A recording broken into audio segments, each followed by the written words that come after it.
Now, The Hunt Palmer Show. Waiting to rise again.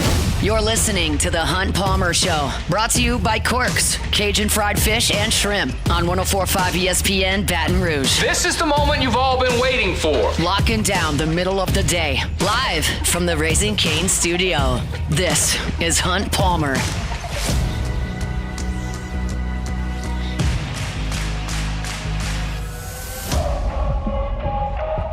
Welcome in! Hunt Palmer coming to you from the Raising Cane studio downtown in the capital city on this Friday. Brought to you by Cork's Cajun Fried Fish and Shrimp. Working towards a weekend. I hope that work week is in the rearview mirror. If it's not, we'll get you to the finish line here. Jordan Kitchens, Cassie Spazzali back there on the ones and twos. And we got a lot to do. We always talk to Preston Guy about LSU football on Fridays. We'll do that in 15 minutes. Basketball transfer portal news. Not the kind you're expecting. We'll do a little bit of that. There is a phenomenon right now in the world of professional sports that you're probably not aware of that I'm going to bring your attention to because it's unbelievable. We'll do that a little bit later on. Dylan Jones, LSU running back from Wisconsin, met with the media yesterday. We'll hear a little bit from him. Travis L. Brown covers Texas A&M. He will be with us at 2:15 as the Aggies are in Baton Rouge for a 3-game set at Alex Box Stadium. That's where we're going to start with our opening drive. Welcome to the big league. It's time for Hunt's Opening Drive. Presented by Fabry Chevrolet GMC in St. Francisville. We turn and head for home. 15 games left in the Southeastern Conference schedule. LSU and Texas A&M get things started a little bit earlier tonight, 6 o'clock over at Alex Box Stadium. You know, this weekend feels so much different than last weekend on Friday morning into Friday afternoon for me and for LSU. That's two reasons. One, you're in a different spot. You were 6-6 this time last week. You're 6-9 now. And this weekend is entirely different from a matchup perspective than last weekend. One, you were on the road last weekend. You're at home this weekend. Two, Ole Miss's offense has not been very good this year. Been kind of one-dimensional, inconsistent, at times anemic. Their pitching is ridiculously talented. And so I told you this time last week, like, okay, you're going to need to strike these guys out. You're going to need to hold the bats down because you're probably not going to score a ton on these arms. You really need to win Friday against Hunter Elliott because Cade Townsend's coming on Sunday and Taylor Rabe on Saturday, and Taylor Rabe's coming on Sunday, and they've got a couple guys out of the bullpen led by hooks that are really difficult. And, like, it's really important to win Friday, and you got to try to hold the Ole Miss bats down, which most teams have done, and win some low-scoring games. That was last week. This weekend, not like that at all. This Texas A&M lineup, y'all, is going to hit. And they're going to hit when they show up at the box. Period. They have hit against everybody. Texas has among the best pitching staffs in the nation. And A&M tagged them all around Bluebell Park last week.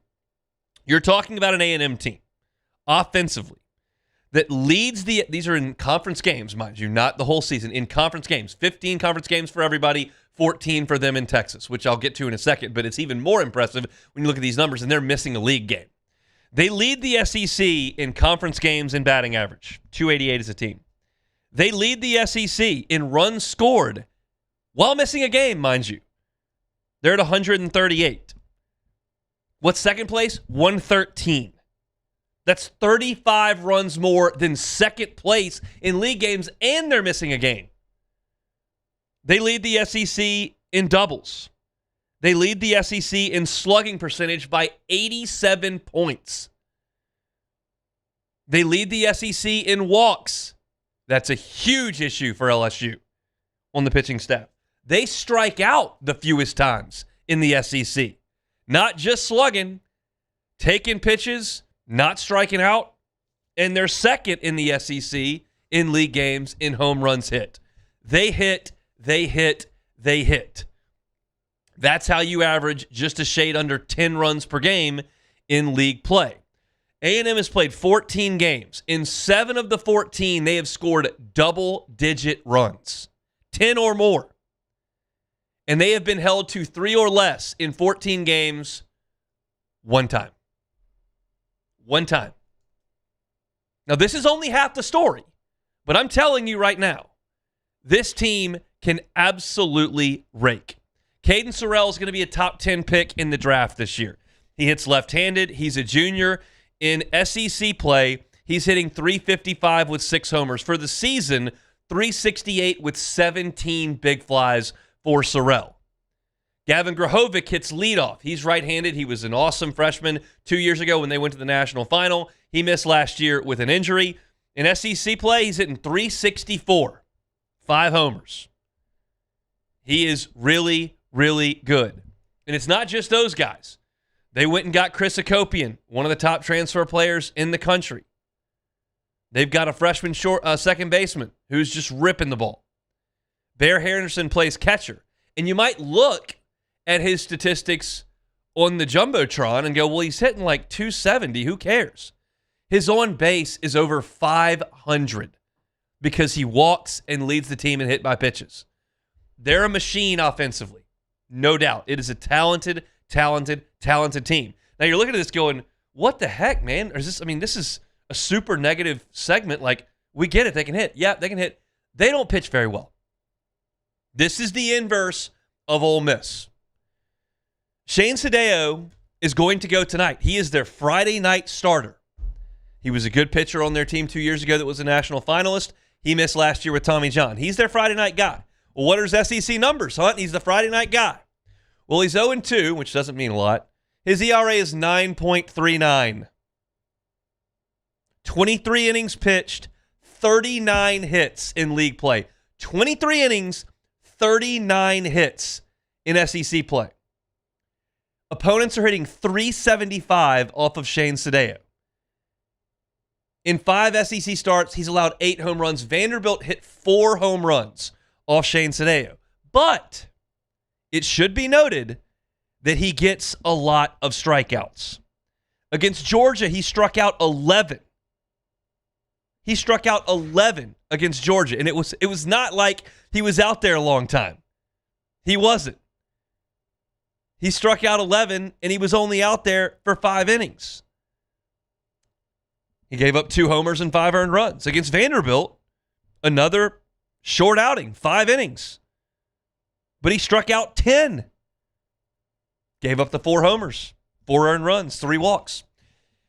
The reason why Shane Sadeo misses so many bats and gets all those strikeouts and gives up a ton of home runs is because he loves to throw his slider. And his slider's not one of those tight, short sliders. His slider sweeps a lot left to right. He's a left-handed pitcher. And sometimes he hangs it. He leaves it up. And it's on plane, and guys just crush it. And that's going to be LSU's task tonight. You are not beating Texas A&M, despite Casey Evans being on the mound. You're not winning the game 3-1. It's just not in the cards. You must beat Texas A&M 8-6. You have to beat them 11-10. That's how it has to happen. And Sadeo can allow for that. Tomorrow, you'll see their best arm, Aiden Sims. Right-handed, 6'2". It's the 3rd weekend in a row that LSU will see the most talented arm they see all weekend in the Saturday starting spot. You saw Tegan Coons against Tennessee, and he was relieved by Cam Appenzeller. And last week, you saw Cade Townsend on Saturday. This week, it's Aiden Sims. His SEC ERA is 5.33, y'all. It's not that good. Now, it's been better of late. Oklahoma wore him out in the opener. 2 2/3 innings, 7 hits, 8 runs, 6 earned. 6 earned runs in 2 2/3. Had 4 walks and gave up a homer in that game. Since then, in 4 starts, he has not allowed more than 3 earned runs in any of the 4 starts. But in 3 of the 4 starts, he has given up 3 earned runs. He's got a 95-mile-an-hour fastball. He throws a little cutter that's like 89, and then he plays the curveball off of it, which is slower and deeper. But it's not great. And out of the bullpen, they got Weston Moss, who's a converted starter, who's got some pretty good stuff, and they like to get the ball to Clayton Freshcorn, who is a closer with average stuff. But they got 6 arms. That's really all they do. If you can get into their bullpen, get the starter out of the game early on Friday, get the starter out of the game early on Saturday. What they will have to do is make a decision if they're going to go to one of their 6 trusted arms or not, and maybe pitch down the staff, and hope the bats storm back in it. The roadmap here for LSU is very, very clear. You have to limit A&M's damage, first of all, by throwing it over the plate. They will take walks all day, and then they will be on base, and they will force you in the strike zone on 2-0 and 3-1 counts, and they will waylay you if you don't throw strikes and get ahead and force contact early in counts. You have to do that. And they're going to score some. They're going to hit some hard. They're going to hit some doubles. They're going to hit some homers. But don't give it to them. Don't give them walks. Don't give them 2-0 and 3-1 counts. And you've got good enough stuff at LSU where you're second in the SEC in league play and strikeouts, first in the SEC overall in strikeouts. You'll get some outs. And then you have to get into the bullpen and make Michael Early make decisions on who he wants to use. Because if you get to Sadeo for 4 or 5 runs by the third inning and Evans gets off to a decent start and you're up 5-1, well, Early can't go to Weston Moss. He can't go to Clayton Freshcorn. He's going to have to go down the line. This is what happened to LSU last week on Saturday in Oxford. You weren't going to go to Cowan with a deficit. You weren't going to go to Sheeran with a deficit. You pitched down the line. You got crushed. That can happen to A&M staff, but they're always coming. In this weekend, in this series, no matter who is down 4 or 5 runs, they are not dead. We have seen LSU come back against mediocre pitching. There's a ton of it in that maroon dugout, a ton of mediocre pitching you can get to. And A&M is never cooked down 5. They're just not. They'll come get you. Now, look, they lost a series to Georgia. They gave up 11 home runs to Georgia and lost the series. They lost a series to Oklahoma. In that weekend, they gave up, let me see the number. They gave up 25 runs in 3 games to Oklahoma. So this is not an unbeatable A&M team. It's an elite offense. Very good. It's an average pitching staff, and you're at home. Your back's against the wall. So it's time now to figure something out. You got to go win some baseball games. LSU's good enough to play with Texas A&M. They're good enough to beat A&M. But if Evans goes out there and is spraying the fastball and gets behind and walks 2 guys and hits one, somebody's going to hit it off the scoreboard. Like, you can't play with fire like that. Tonight has to be the Kason Evans from Oklahoma in terms of stuff. You may not strike out 15. You may not last as long because A&M's lineup is way better than Oklahoma's. But you need to have that type of command and stuff to eat up some innings. That's what's got to happen. It's an A&M team that's riding high off last weekend. They stuck it to Schlossnagle, got a couple of wins, but in the course of those 2 wins, they didn't face Dylan Volantis. That was probably the X factor in the series, and he never got off the bench because they never played on Sunday. So it's a big weekend. I expect some big crowds. Weather should be good Friday and Saturday at the very least. And LSU's backs are against the wall. They're not toast. Everybody's gotten punched in the mouth in this league. Everybody's dropped the series. Most of the teams, I think 12 of the 16, have been swept. It's time to go out there and get one. Now, I'll leave you with this in this segment. We'll talk some football with Preston Guy. I told you last week on Friday, you better win tonight because Townsend's coming and Rabe's coming, and you're at a disadvantage in that ballpark against those talented arms. You better win Friday. And I believe that. And I tweeted it, and I wrote about it. I don't feel that way today. I would like LSU to win tonight. I don't want to lose a 4th straight conference game. I don't want to fall to 6-10. That's not great. But you can beat them on Saturday with William Schmidt going against Aiden Sims and swinging the bat against A&M's bullpen, and you can win Sunday when A&M is TBA, maybe Weston Moss, maybe somebody else, and you'll either throw Zach Cowan as a starter or try to bullpen together today. But you can slug with them against that pitching staff. So, yeah, I'd like to win today. That'd be great. Be awesome start to the weekend. But it's not as dire as last weekend was. When I looked at those matchups on Saturday and Sunday, I went, I don't like it. And I don't love LSU's matchup against just about anybody in the SEC. I did my power rankings on Wednesday. I put LSU 14th. South Carolina and Missouri were the only teams I ranked behind them. That's the level of baseball I think they're playing right now. But I know what's in there, and I do know what they can do, and they can swing a little bit, and this A&M pitching staff's not very good.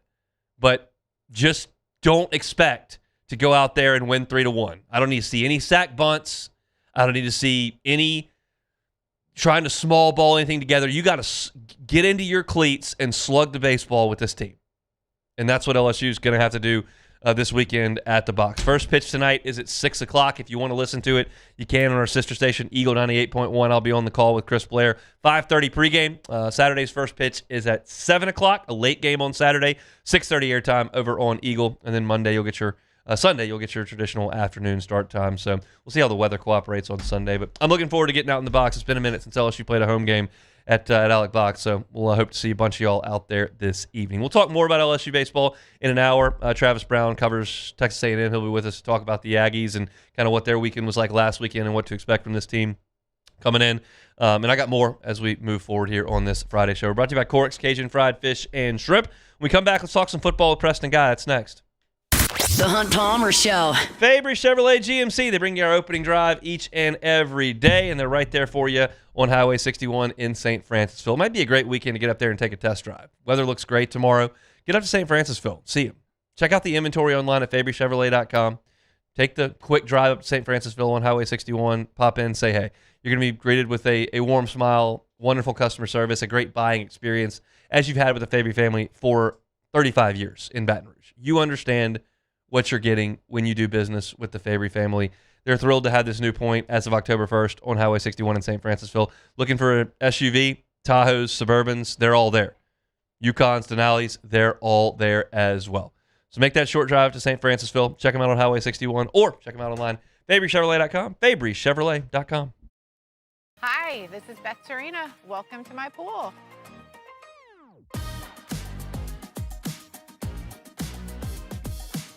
The first time I saw this beautiful pool, it exceeded every expectation that I had. They were able to get everything we wanted in this pool. It is a beautiful pool. We live out here, we eat out here, we watch TV out here. This is like our living room outside. We love this pool and everything about it. When we decided to build our pool, we called a great friend who is one of the best pool builders in the country in North Louisiana, and we said, who would you choose to build a pool in Baton Rouge?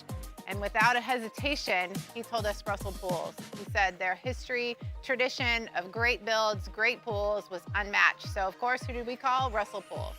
The advice I would give to anyone looking to build a pool is first call Russell Pools. They'll do an incredible job. It'll be incredibly organized. It'll be time efficient. And you will have your pool in no time.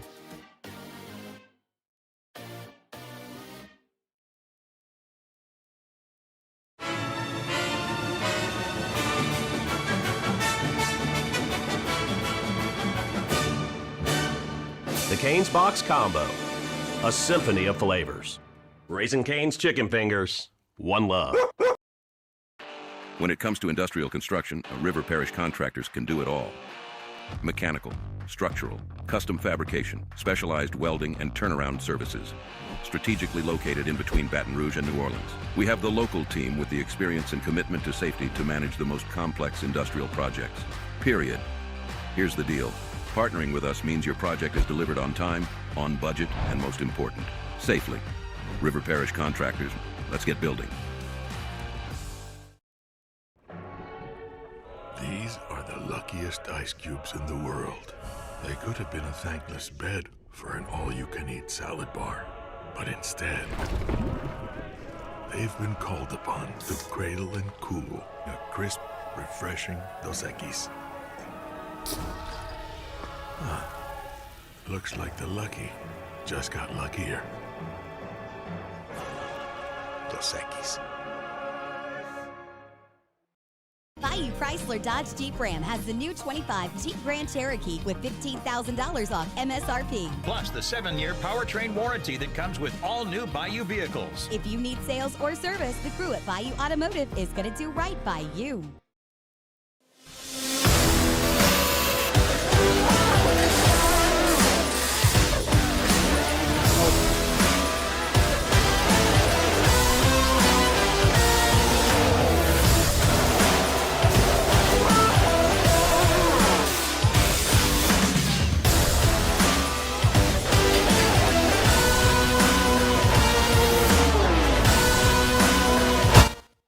You're listening to The Hunt Palmer Show, brought to you by Cork's, Cajun Fried Fish and Shrimp.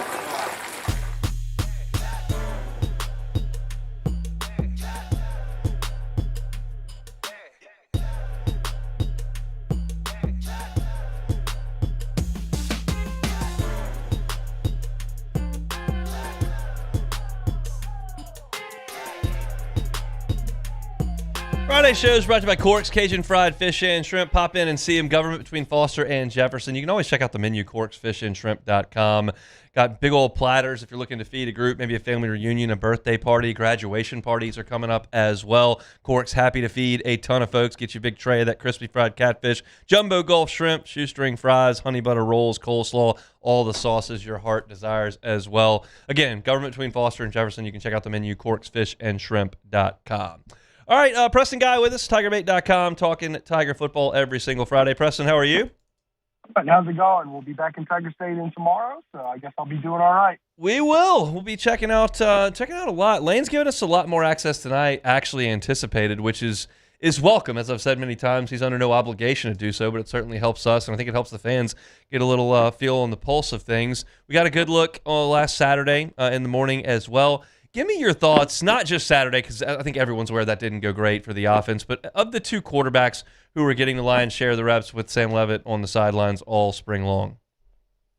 Yeah, I mean, I guess the thing that I was taken aback by, other than the offense being so far behind the defense, was that Hussar Longstreet had a notable advantage over Landon Clark. I thought they were pretty dead even, and maybe Landon Clark might be a little bit better, but then I chart the plays, and I'm looking at Hussar Longstreet, 20 of 34 for 315, 2 tutties, 2 interceptions, and Landon Clark, 14 of 27 for 161 touchdown and 3 interceptions. And notably, most of these 5 interceptions were pretty ugly. Maybe sans the deep ball to Aiden Manning, where he just went up and took it from the receiver. That was from Hussar Longstreet. Yeah. So that caught me off guard, like how much better Hussar Longstreet looked than Landon Clark. Obviously, there's a lot of time. I get the best look at these quarterbacks. I mean, I feel like they all look good throwing against the air. They all look good in one-on-one matchups, right? It's once you see how they read the field and step back there and adjust to, pressure coming, you really get a good feel for it. So, yeah, that took me a little off guard just how far ahead Hussar Longstreet was over. And neither one of them were particularly great. I mean, look at those touchdown-interception ratios. Also, 315 sounds like a lot of yards until you note that, I gave 90 yards to Winnie Watkins on a deep ball, and that was 34 passes. I mean, they gave us 124 plays on set. Yeah, it was. I felt like we were in there forever. I really did. Did you get a little bored? I mean, my God, you think, man, we want access, and then you're like, oh boy. Well, I mean, if you want full disclosure, I had my phone on watching the Masters a lot, so I didn't get too bored. So look, I had a thought, and I've watched a lot of practice, and you see sometimes things are breaking down. Landon Clark and Hussar Longstreet are running a lot in either drills, reps, whatever. We know that Leavitt's coming off the injury. Do you expect that to be a big part of LSU's offense, the quarterback ground game? Because Leavitt showed he could do it at Arizona State, but you've got to obviously weigh the injury factor. Yeah, I think that if he's going to run this offense, he's going to have to run a good bit. And he ran at Arizona State. One thing that always stands out to me, there was another LSU quarterback with this exact injury. Do you remember that? It was Matt Monk. Matt Monk, yeah, that's right. Now, in 2002, Matt Monk, he ran around a bunch. In 2003, after that injury, it took something off of him. Now, he did develop as a better passer, and they won the national championship, so there's that. But I am curious to see just how well Sam Leavitt recovers. I do know foot injuries can be tricky because it will heal, but sometimes the foot doesn't heal exactly the way it was before, and these guys run a little different. Maybe they lose a half step. Very interested to see what the impact of Sam Leavitt's foot injury will be, because as we saw from this offense, I mean, your quarterbacks were, really the majority of your running game, but they certainly didn't. None of the running backs ran the ball with any consistency. I charted it at about 3.8 yards per carry. That's after the quarterback scrambles were accounted for. So, they're going to need that ground element. Just look at the Ole Miss offense over the years, and really the majority of Lane Kiffin's modern offenses. Yeah, I've looked at the running backs. Obviously, Dylan Jones has gotten a lot of pub for his emergence, and you know what you've got in Barry and Durham. Like, how do you see that shaking out at this point? Yeah, I mean, Dylan Jones has been taking a lot of one rep. I'm not overreacting to a handful of practices in spring. Harlem Berry's also looked really good catching the ball out of the backfield, which I imagine would be a big part of this Lane Kiffin offense. But I still look at Barry as probably the guy who's going to be the one. But look, don't sleep on Dylan Jones because he's showing out looking really sharp. And we saw last year, I mean, Keyshawn Lacey came out of nowhere. Right. I mean, he got like 19 carries from Missouri before he transferred there. And they were not afraid to put him out there. And now he's looking like college football's best running back next year. So they're not afraid to do any of that. I'm not at the point where I'm declaring him your number one or maybe even your number two at this point. But it's nothing but a good sign to see a guy like that emerge the way he's emerged this spring. And it wasn't like Quinshawn Judkins was a household name when he showed up in Oxford either on the recruiting circuit, and they turned him into a damn fine back as well. So at wide receiver, there's 100 of them. Anybody that that's catching your eye? Yeah, it seems like a lot of guys, like one day it's Roman Mothershed who's really standing out, and that was a guy who we maybe expected to compete for like second string reps, and he's got a lot of size, and he's showing a lot of ball skills. Trey Wilson, the Florida transfer, that's a guy who has really looked smooth, particularly this week in practice. That's a guy who you really like to see step up. Malik Elzy in practice this week, the transfer from Illinois, looked really sharp out there. But, I mean, on paper, the scrimmage, there wasn't those guys really standing out. I mean, Roman Mothershed did, but Winnie Watkins, I think, has an upper hand because he's very familiar with this offensive system. That's why he had 8 catches on Saturday for 148. That includes the 90 I gave him. Trey'Dez Green is another guy where I don't know if they're going to target him quite deep a ton, but they're going to target him a lot. I think he had, 6 for 64 yards this weekend. So I don't know that any of these receivers have separated themselves from the pack yet. I think it's a lot of good guys. I don't know. And another element there is you don't even have your starting quarterback yet, so you don't even get to see who has best chemistry with Sam Levitt. It might be something as simple as that, the chemistry that sets these guys apart from the rest. And then up front, the offensive line's kind of the other part. If we remove tight end and just kind of stick with Trey'Dez Green, like how do you feel about Bordelon being inserted there at left guard and how that group has performed in no tackle drills as we understand?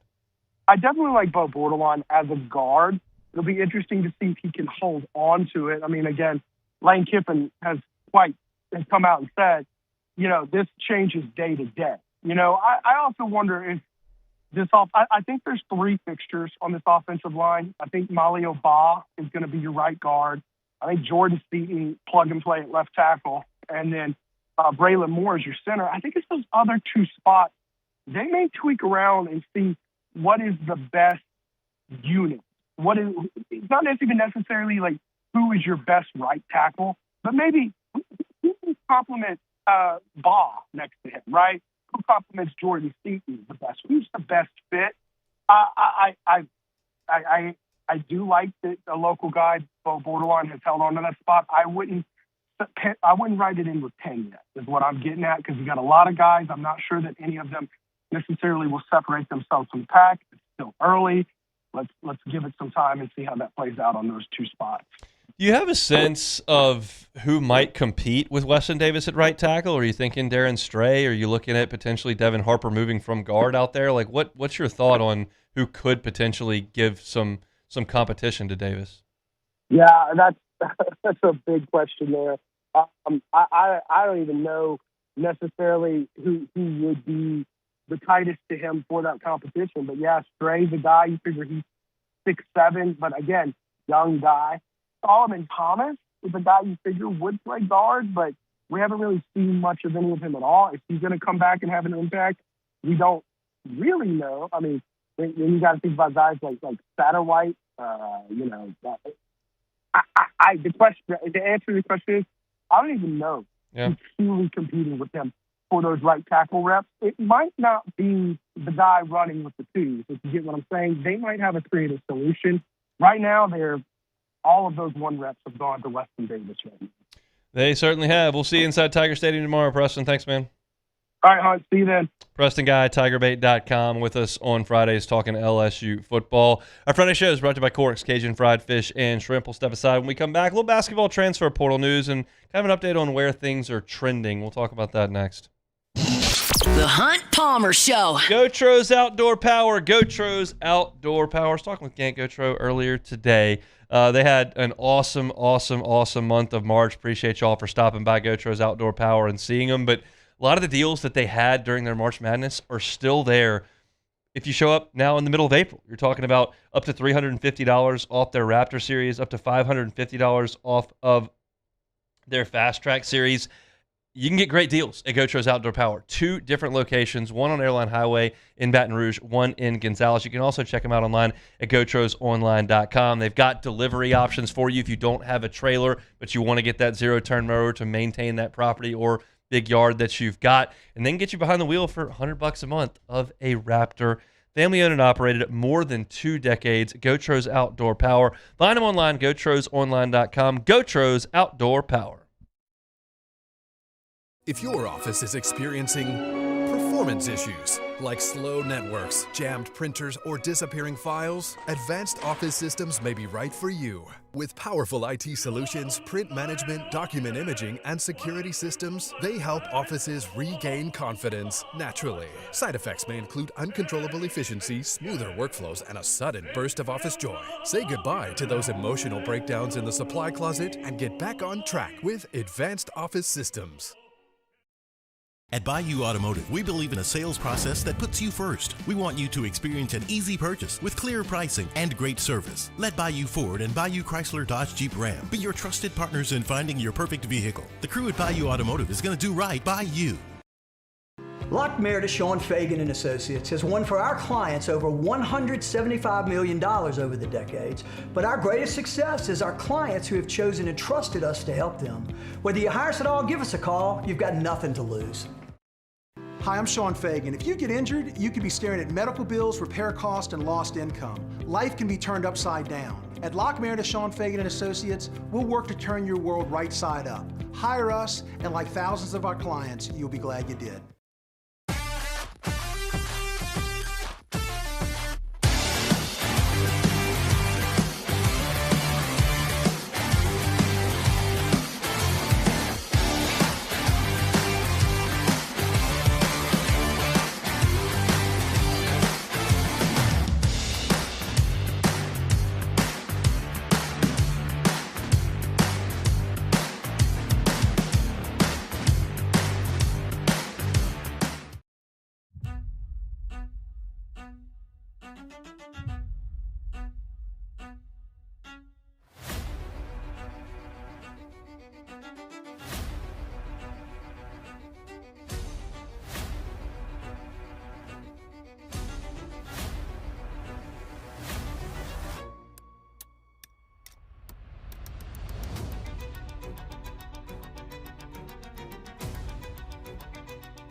Who bears the standard?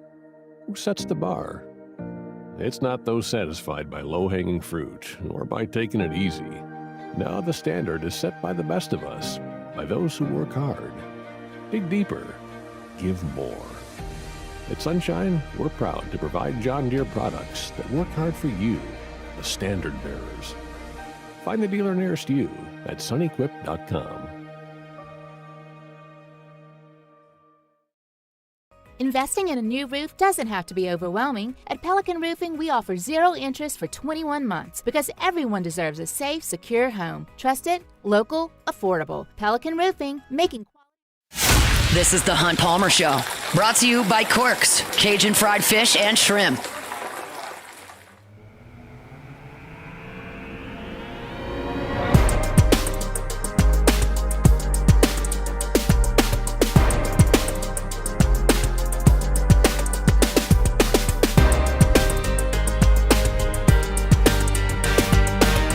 Remind you about my friend Jonathan Carbo and the Highland Insurance Group. They're online at highlandig.com. That's highlandig.com. The time to deal with your property insurance is not when the hurricane shows up in the Gulf. It's the middle of April. We know by the time June and July certainly roll around, that things can start popping up, make sure that you're taken care of right now. Because the last thing you want to do as a business owner is look up, see a big hurricane out there and go, oh, are we covered for this? What if we can't work for a week? What if we lose power for a week and can't work? What if there's a significant damage to our building and we can't use it for a little bit? Are you covered? How'd your building get evaluated? Where did you come up with that business interruption limit? Do you have that coverage? If you just looked at the premium when you renewed, you may not know. The Howard Insurance Group is always going to take premium very, very seriously. They understand how important that is to the bottom line of all of their clients. But they also want to make sure that you're covered, because the last thing you want to do is pay for insurance and then not have it cover you when you need it. In hurricane season in this part of the world, unfortunately, we've got to deal with that. So if you don't quite know what your property policy says today, reach out to Jonathan Carver and the Howard Insurance Group and let them make sure you're properly prepared for storm season, which is, of course, on the horizon here. Moving forward here on this Friday edition of the Hunt Palmer Show, we're going to talk some basketball, but Jordan, I got to ask you a question. You walked in the studio about 35 minutes ago, and you had a huge box with you. I did. What is in that? It's a birthday cake. Is it your birthday? No, my birthday's in 2 weeks. Yes, my birthday's in 2 weeks. No, it's not my birthday today, but Lady Jag, our receptionist, has procured you a birthday cake. Yes. 2 weeks in advance of your birthday. 2 weeks in advance, and honestly, like, I kind of would rather, I guess you could say better late than never, Better 2 weeks early than never. Yeah, because 2 weeks later. Did she tell you she was going to do this? No, so I walked into the second floor, I'm getting ready to start my day. I walk in, and I look at my chair, and there's a cake sitting there. And as I walk in and I see this cake, Cade comes out the back. So I turn around and I see Cade. Cade walks in right as I walk in there. I'm like, hey, Cade, is it a surprise? It feels like candid camera. Somebody gives you a cake. I'm like, I turn around and Cade's right there in my face. And I'm like, hey, what's going on, Cade? You leave this cake for me? He's like, nah, man, no. And I'm like, but we play like Scooby-Doo. We're just tossing ideas out, trying to figure out who left this cake. Lady Jag, 2 weeks early with the birthday gift. You got to love that. I love it, man. Love it on a Friday. Bring that on home and knock it out over the weekend. Oh, yeah. Appreciate it. All right. Let's talk a little basketball. We got transfer portal news today. Everybody's been looking all week. Transfer portal. We got some news. It's just not what we thought. Jalen Reese has jumped in the transfer portal, the last remaining player from LSU's basketball team in 2025-2026. He's jumped in the portal. And this is certainly not unexpected. You've got a situation where you've got a coaching change and the entire roster has moved out the door except Reese. And you figure that was probably coming in the same way that Matt McMahon inherited 0. Right now, Will Wade's got 0. Now, Matt McMahon did get Imani Wilkinson back, and there's a possibility that Jalen Reese does come back. I would put it at less than 50%, but it's not 0. And I look at Jalen Reese, and that's a guy I would kind of like to keep around if possible. I don't know that Jalen Reese is my starting point guard on a team that makes the tournament and maybe wins a game or two, but you're talking about a guy who was thrust into action because De'Don Thomas got hurt. And he played 31 minutes a game in league play. He averaged 7 points and 4.5 assists. He had a game against Ole Miss where he had 11 points and 10 assists. And then something that I noticed late in the season, I don't know that I charted it because we weren't really talking about it much because, why would we talk about it? The team's atrocious. He shot 42% from three-point range in the last 7 regular season games. In November and December, he was a bad shooter. I mean, it's not a pretty looking shot, and he wasn't making anything.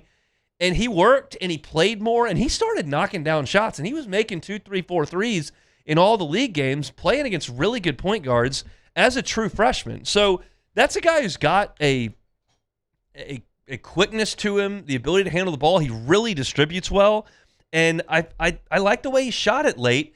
I think he's a really good backup point guard as a freshman last year and is probably a sophomore next year. You want to start by the time you're a junior and a senior, and perhaps he grows into that. I mean, he's got a pretty good skill set, but that's a guy that I would like to keep around. I will say the same thing right now that I said this time last year with Matt McMahon. That team went 3-15. They both did, but 2 years ago, I wasn't pouting when anybody left. People were like, oh, Corey Chess can really rebound. I'm like, he can rebound, but he was on the part that y'all are more concerned about, not the guys leaving, the guys coming in. It's surprising to me that LSU has not secured a public commitment. That's surprising to me. I figure Will Wade coming in with the funds he needs necessary and no tournament to worry about, really locked in on what he's trying to do in the transfer portal. And the fact that he left one team, usually when a coach leaves a spot, he brings a player or four with him. Like, that's just normal in every sport. There are Virginia players at Mississippi State with Brian O'Connor. I mean, like in baseball, like you leave a place, LSU gets Prince William and LSU gets Devin Harper and gets Winnie Watkins. Like, I would figure somebody from North Carolina State would have hopped in and come down to Baton Rouge. But nothing has been public to this point. I had a conversation with a source yesterday that said, yeah, there are a lot of Zoom conversations going on. Like a lot of Zoom conversations going on. And that's what I think a lot of these players and representation are spending a lot of time doing. It's just not realistic for everyone to jet set everywhere all the time. If you're a quarterback who is about to make $5 million, yeah, you can fly to College Station, then to Baton Rouge, then to Knoxville, then to Miami and figure it out. You're a basketball player. Like, I don't think it's quite like that from a courting perspective. So I'm not concerned at this point. I am surprised nothing has happened, but you're going to have to get 13 players from right now. 13 guys. LSU does not have a signing class in high school, and they don't have a returning player now. So 13 guys are going to have to come from the transfer portal. And based on the read I've gotten, it sounds like there's not a lot of panic over there at LSU. Sounds like it's business as usual. Sounds like it's a bunch of guys who have worked this before from different angles. Rick Stansbury has done this at Memphis.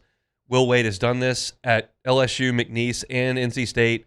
Johnny Jones has done this at Texas Southern. And Damon Stoudemire has done this at Georgia Tech.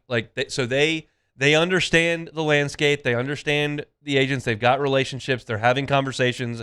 You just don't have anything that's set in stone and public. So I want that too. I'm ready for that. I'm excited to kind of look at what the team might look like. I think there's less buzz today than there was 2.5 weeks ago about LSU basketball. I think that's pretty natural. But you kind of thought it would be a deal where Wade would be announced, the portal opened the next week, you get 5 or 6 guys coming in, boom, boom, boom, and you'd really have a lot of buzz. And that buzz is like completely subsided because you've got spring football practicing in Tiger Stadium. You've got practice reports 3 times a week. You've got baseball playing 4 games a week. Like, there's a lot going on. Gymnastics in the national final. And so basketball's just kind of slipped away. I think there will be a flurry at some point, and you'll catch a little bit of buzz depending on where these guys come from and what the names look like. But right now, it just kind of feels very, very quiet at the moment. And I just don't anticipate that's going to last a long time. Will Wade is never one to get flustered. You're talking about a guy that I watched in the midst of an FBI and NCAA investigation for like 4 years just pop up and kind of look jovial and happy-go-lucky. So that's like that's the front you're going to get no matter how things are going behind closed doors. I understand that. So I just kind of thought I'd try to take a peek behind those closed doors. And the sense I get is, hey, everything's good. You're not hearing about a lot of visitors to Baton Rouge. You're not hearing a lot about Will Wade hopping on planes and going all over the place like you were Lane Kiffin. It's quiet, but that's a kind of like a duck's feet under the water, you know, where the duck's sitting up there and looks like it's not moving, just kind of drifting, and those feet are going 100 miles an hour. Things are happening over there. It's just not producing massive results publicly at this point. I'll make another proclamation. I've been wrong like twice, so why not throw another one against the wall? By this time next week, you'll have some news. That's not going out on a limb. I'm not proclaiming I'm going out on a limb on that, but it's been a slow-moving portal cycle. There are some blue bloods in this sport that have not made waves at this juncture because guys are being patient. They're taking their time.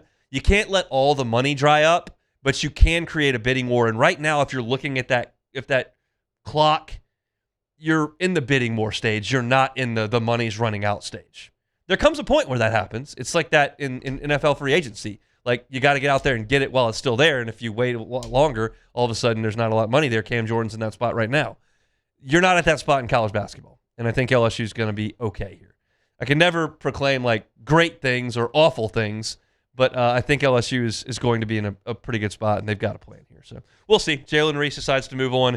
That means LSU, no returning players potentially on next year's roster from the McMahon era into Wade era number 2. Friday show is brought to you by Cork's Cajun Fried Fish and Shrimp. There is something going on right now in the world of sports that you're probably not aware of. You might be, but you're probably not. You've got to find this cool. You've got to hear what I have to say. We'll do it next. The Hunt Palmer Show. First American Bank and Trust. First American Bank and Trust. FABT.com. FABT.com. They started up in 1910, y'all. That's 116 years ago. And they've done nothing but grow, plant their roots here in Southeast Louisiana, and serve this community. 25 locations in Southeast Louisiana, whether you're on the I-12 corridor in St. Tammany or Tangipahoa, maybe down the bayou, St. James, St. John, Lafourche, Terrebonne. Maybe you're right here near Baton Rouge in Dutchtown or Jones Creek, even down in Metairie. They've got branches all over the place, and every single decision that is made by First American Bank and Trust is made locally in Southeast Louisiana. Doesn't it feel good to know that your commercial loan is being approved or looked at by people that are in your community? Not somebody that just looks at you as a line item, someone who goes to church with you. That's the beauty of banking local. And don't think, well, I'm banking local, they don't have the resources to help. No, they do. 25 locations. They got it. It's First American Bank and Trust. Find them online, FABT.com. Transform your living space with Lacoste & Young Remodeling and take your home from outdated to outstanding. Redefine your kitchen for the ultimate culinary experience or elevate your daily routine with a spa-worthy bathroom retreat. Our skilled team brings 3D modeling to life to ensure your vision becomes a reality. We believe luxury should be accessible and offer tailored solutions to fit your budget without compromising quality. So contact us today for a free estimate. Lacoste & Young Remodeling, providing perfect solutions for your dream home. Bayou Chrysler Dodge Jeep Ram has the new 25 Jeep Grand Cherokee with $15,000 off MSRP. Plus the 7-year powertrain warranty that comes with all new Bayou vehicles. If you need sales or service, the crew at Bayou Automotive is going to do right by you. If your office is experiencing performance issues like slow networks, jammed printers, or disappearing files, Advanced Office Systems may be right for you. With powerful IT solutions, print management, document imaging, and security systems, they help offices regain confidence naturally. Side effects may include uncontrollable efficiency, smoother workflows, and a sudden burst of office joy. Say goodbye to those emotional breakdowns in the supply closet and get back on track with Advanced Office Systems. I'm Lawyer Locke Meredith. We are honored and humbled to receive from our clients in Google, based on 5-star client reviews, the designation of our law firm is highly recommended. Whether you hire us at all, please give us a call, 272-5555. You have nothing to lose. Hi, I'm Mitchell Meredith. Injuries happen when you least expect them to, making your life more complicated. At Locke Meredith, Sean Fagan & Associates, we know this, and we strive to help each of our clients during these times. Whether you hire us at all, give us a call at 272-5555. At Raising Cane's, we hand batter every chicken finger, mix every cane sauce, butter every Texas toast, stir every slaw, and salt every fry. Because when you do it right, you can taste it in every bite. Raising Cane's chicken fingers, one love. Hi, this is Beth Serena. Welcome to my pool.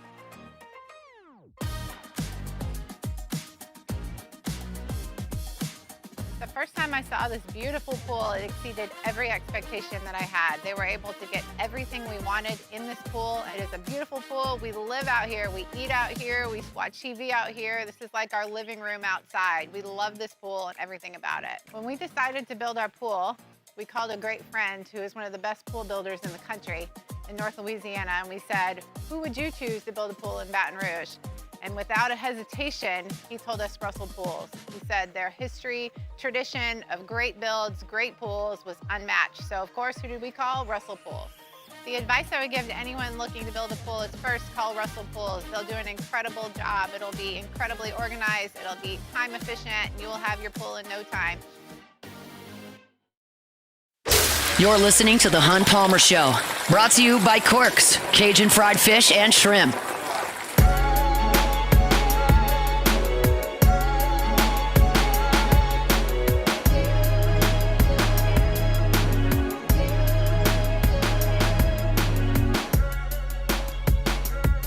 Called the good folks at Boudreaux's Electrical Services this morning. Who'd I get? Neil Boudreaux. Been running it for 40 years. Why wouldn't he answer? I talked to Melissa as well, his wife. They've been at it for 40 years at Boudreaux's Electrical Services. Look, hurricane season is around the corner. Now is the time to make a phone call and get that Generac home standby generator installed. Just gives you the peace of mind. Whether you're riding out a hurricane, know the power's not going to go out, but we've all left for a hurricane and come back to a house that had no power. And it's 97 degrees in there, and you got to throw everything out of the fridge, and it smells atrocious, and it's just no way to live. It's awful. So go ahead and get that Generac home standby generator installed today so you don't have to deal with all that during hurricane season. Give them a call at 985-397-1562. That's 985-397-1562. You can also call the Gonzales location at 225-300-9389. That's 225-300-9389. It's Boudreaux's Electrical Services. All right, there is something going on in professional baseball that you may not have been paying attention to because I just don't think that most of our listening audience is watching a lot of Padres baseball. But you are now in a time where, maybe not witnessing, but in a time where the most unhittable force in the history of baseball is pitching. And it's remarkable to look at the statistics. Most of you listening at this point now are of the age demographic where you had video games at some point in your life. Most of you. Not all, but most of you. And you would create a player, right? And just dominate. Whether it was an NBA Jam guy or somebody on a soccer game or a football player that's 6'10" and 400 pounds and runs a 4.2 40, or a baseball player that throws a billion miles an hour that nobody can hit. Mason Miller is that guy. Mason Miller has struck out 20 of the last 23 men he has faced. He has struck out 30 of the last 38 men he has faced.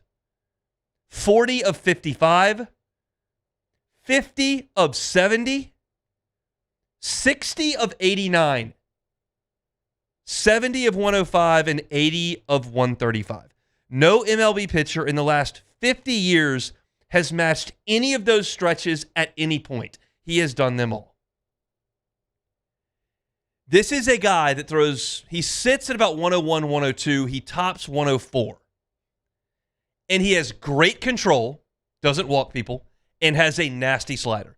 When you dig in against Mason Miller, you get 102 where he wants it with a slider. It's unhittable by the human eye. It's unhittable by the human eye. No one can do it. He has struck out 20 of 23 big leaguers.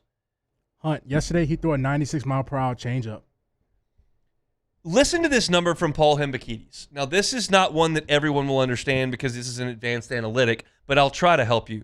ERA plus, if you are exactly average, you're 100. So if you're 25% below average, you're a 75 ERA plus, which is not great. If you're a 125 ERA plus, that's very good. 125 ERA plus is a very good pitcher. In his last 31 appearances, Mason Miller's ERA plus, keep in mind 125 is good, is 780. 780. Wait. 125 is good. That's good. He's 780.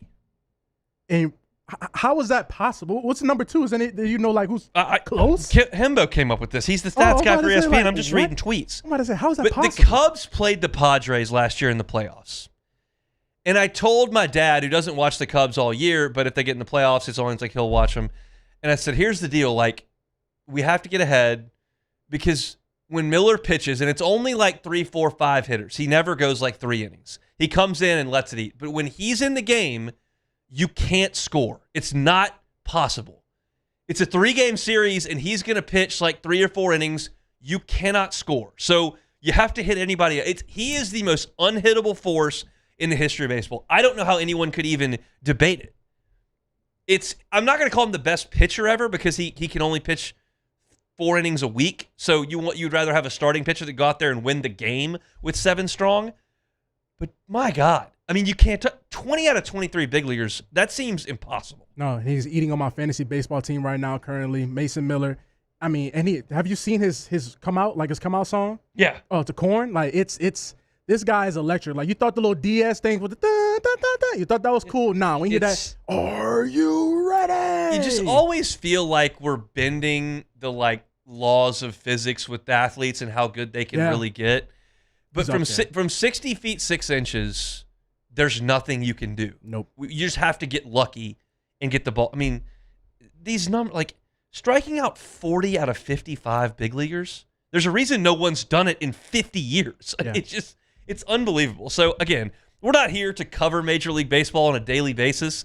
But when I see something like that and it's a Friday, I'll throw it in there for the last 5 minutes of the segment. Mason Miller, check out some YouTube highlights. I just don't want to see. Well, the Cubs got to get into playoffs. They're all hurt, but I just don't want to see him ever. Hour 2 is coming up. We'll talk some football, and then we'll talk baseball with Travis Brown next.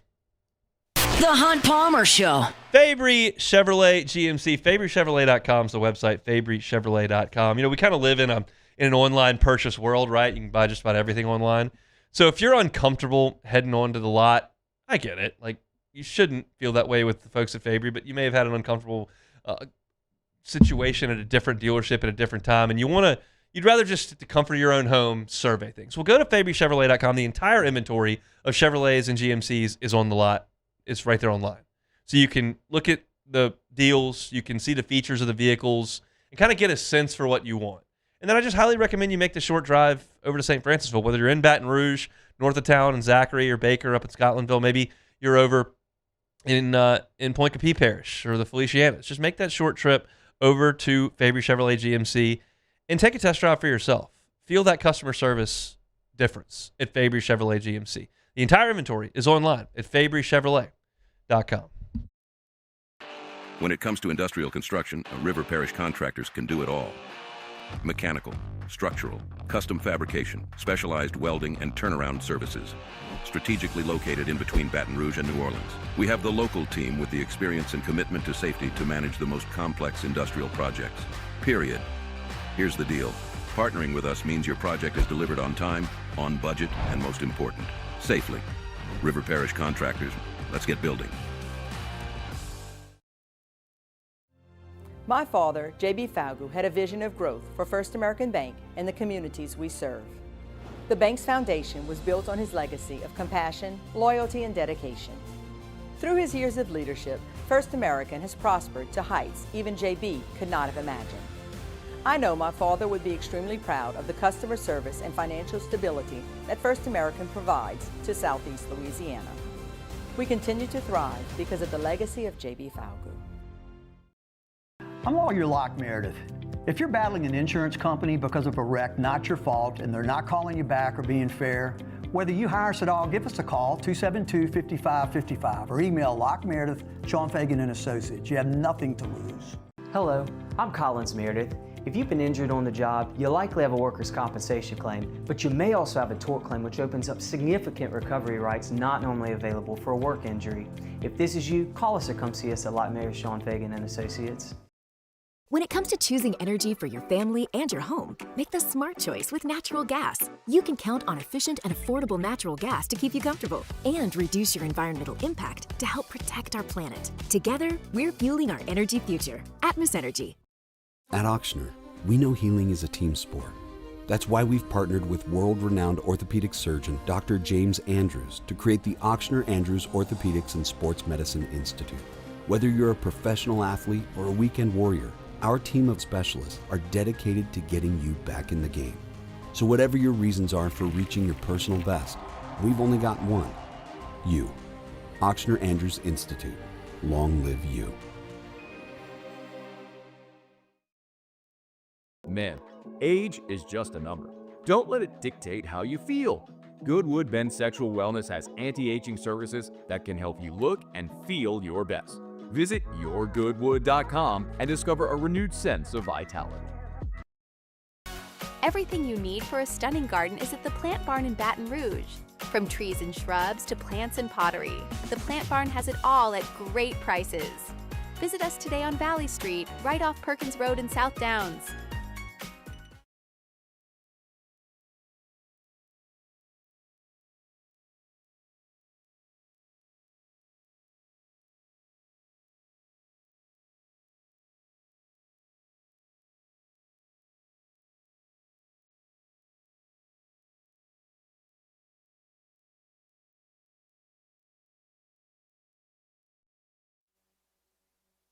This is SportsCenter.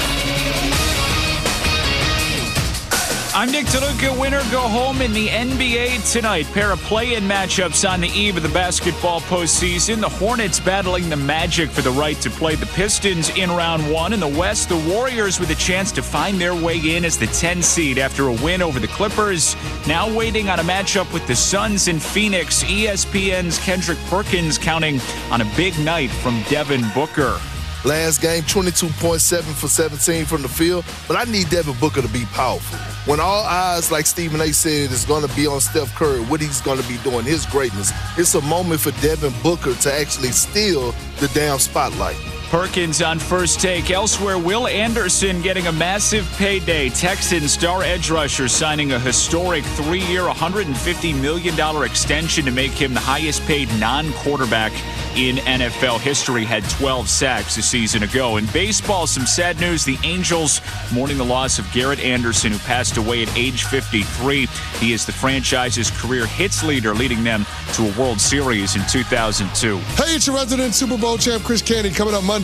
We have a packed sports weekend, and I'll react to it all in my Upon Further Review. It's on Sportsmanlike, 6 a.m. Eastern, right here on ESPN Radio, ESPN2, and ESPNU.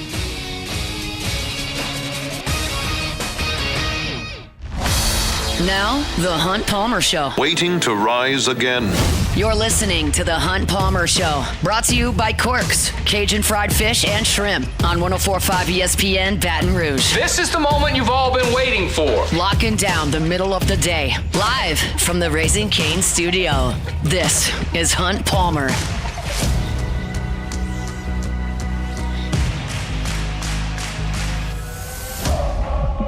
Hour two, Friday edition of the Hunt Palmer Show. Last hour of the week for us here. We're brought to you by Corks, Cajun fried fish and shrimp. We'll have a lot of baseball discussion in the final 30 minutes or so of the show. Travis Brown going to join us from College Station coming up in 15 minutes. Travis covers the Texas A&M Aggies, always good enough to give us a little bit of time when LSU and A&M lock horns, so we'll do that and get a preview of Michael Early's club coming into the box in 15 minutes. We'll start with football, though, and I want to do that with a little bit of discussion about running back. There has been no player I've discussed more in this spring than Dylan Jones, and I believe it's for very good reason. He just stands out. He's more physical than the other backs, imposing than the other backs. He's got 10 pounds on Caden Durham plus 2 or 3 inches. He's got 18, 20 pounds on Harlem Berry in an inch. He's just bigger than those guys, and he's gotten a lot of reps with the number ones, and I don't know if that's something that we expected when he transferred in. The question is, like, why did he transfer in? Because when you look around the LSU offense, you saw an offensive line that just got annihilated by the transfer portal. Like, yes, Weston Davis stayed. Yes, Braylon Moore stayed. You had some reserves like Solomon Thomas and the Bordelon brothers that were there. But, like, you lost 7 offensive linemen to the portal. The wide receivers, everybody was gone but Phillip Wright. Gone. Quarterback, everybody's gone. So the only position that had some incumbents was running back. Caden Durham and Harlem Berry came back. So that was not theoretically a very appealing place for an aspiring starting running back to show up. Yet Dylan Jones did show up. And keep in mind, this is not some like guy off the radar behind the scenes. Jones was a 4-star tailback out of high school. ESPN ranked him the number 6 running back in the class in 2024. He has some pedigree, has some chops to him. So why did he come to LSU? They asked him that on Thursday. I mean, really, playing under Lane Kiffin, I don't think nobody really want to pass that up. And then, I'm saying, Coach Kevin Smith, I feel like he's probably the best in the game. You see what he done. I mean, when he played football, and then you see what he did with the previous running backs that he had. So I feel like it was a no-brainer. Why not LSU? That's interesting. That's reputation. That's Lane Kiffin's reputation, luring players to Baton Rouge. Not that we didn't expect that to happen, but that's evidence of it right there. And then Kevin Smith has that reputation as well. Kevin Smith, and you'll hear this later on, but Kevin Smith has turned on his tape for the players at LSU. Like, that's the kind of flex you're looking at here. Like, here's how you do it. Here's how I did it. Here's how I became the all-time leading rusher in Florida college football, the state, not the school. And here's how I got in the NFL. Here's how you can do it. It's a heck of a selling point. And Jones continued on and talked about the competition with Harlem Berry, with Caden Durham. You already had Racine Guillory come in, and Rod Gainey had come in, and he didn't care. I say all of us are good, but it's only one football. And I do think we're going to rotate and have a good rotation going, but it's only so many people that can play. And competition is great. We all out there, we competing. We still come into meetings. We talk about plays that we had. We still sit there and talk with each other, but we just push each other. Now, the next part of this is something that I'm leaning on as an analyst and certainly as a fan of the program. Like, I am very hopeful and candidly, expectant that LSU's offense will be able to run the ball. I know that there's a lot of turnover on the offensive line, but Lane Kiffin has just kind of been able to run the ball everywhere that he's been. And you saw Kejuan Lacey have a monster year, and you saw Quinshon Junkins really run the ball well in Oxford. And you've seen this Ole Miss team either lead the SEC in rushing, what they did early in Kiffin's time. Last year they led the SEC in rushing touchdowns. They've just been able to do it. And Dylan Jones talked about why Kiffin's offense kind of favors the running back. Like, to me, I feel like it's great for the running back because it gives you a lot of opportunities to get one-on-one chances with the back, like linebackers. And, I mean, the pass game opened up the run game a lot. So, you see, we could pass the ball, we got the receivers, and then I feel like that just helped me out a lot more, me being able to get one-on-one with the back. I'm hopeful, man. They've got to find a way to run the football next year, and I just don't think talent's a problem. Dylan Jones, to me, looks like a talented physical back. Harlem Berry is very gifted in space. Caden Durham, when healthy, has made guys miss, has busted long runs. I think they've got some talent. They've just got to find a way to use it. And one of the things that they're going to be able to do is run that tempo. And you see that at practice. I talked about it yesterday trying to take notes at practice. You got to go fast. Everybody's going fast, and that's certainly a change of pace from Wisconsin, where Dylan Jones comes from, and he talked about the getting into shape and then the tempo of practice. When I got injured, I really focused a lot on being in shape for when I come back because I knew that was going to be a big challenge. And I feel like I worked on it so much. Now I say it's pretty easy just being out there. I can focus on the plays and not sitting there trying to catch my breath. I feel like I'm in a pretty good shape right now. And you better be if you're going to be out there. And one of the other things about the tempo, you have to be in good shape because you're moving quickly. But the other thing is you may not come off the field because if you substitute on offense, or if you change running backs, the defense gets to substitute. The ref holds the ball. Well, we know Lane Kiffin doesn't want that. So if you're a running back, yeah, you might have gotten one carry for 6 yards and then bust one for 21. You're not coming off the field because they want to keep going. And that's part of being a back in Lane Kiffin's system. And part of that means you're out there on first down and second down and third down, sometimes fourth down if he wants to go for it. So you've got to be able to do all of the things that those downs ask. And Dylan Jones talked about being able to be a 4-down back. I feel like I can do it all, so do it all back. It's a tempo offense, so having to do a lot of substitutions will slow it down, and I feel like I can stay in all 4 downs. I can pick up the blocks, I can run the ball, I can catch out the backfield. Also, I just feel like my speed is also there too. One of the things that he got into in this interview, and we don't have this sound, but I'll just tell you the story because the quote was great. I've got it written on a piece it'll be on LouisianaSports.net tomorrow. He was asked why he's a good pass blocker, and he gave an answer I was not expecting. He said, because of my high school wrestling background. You don't think about a lot of running backs being wrestlers. You think about that with defensive linemen, absolutely. But you don't think about that with running backs. And his dad got him into wrestling and running track in high school. It was like a very versatile type deal. And he gave the quote that was like, basically, from my wrestling background, you just need to be the aggressor and strike first. That's his mentality when it comes to pass blocking. And if you have ever been to a football practice, maybe in high school, but definitely in college and 100,000% in the pros, if you're a talented tailback and you can't protect the quarterback, you sit down. Maybe not in high school. You're the guy. Get the ball, go. In the NFL, they'll get the next talented tailback that can carry the football. You better protect the passer. And LSU will feel that way about Sam Leavitt. There's no doubt.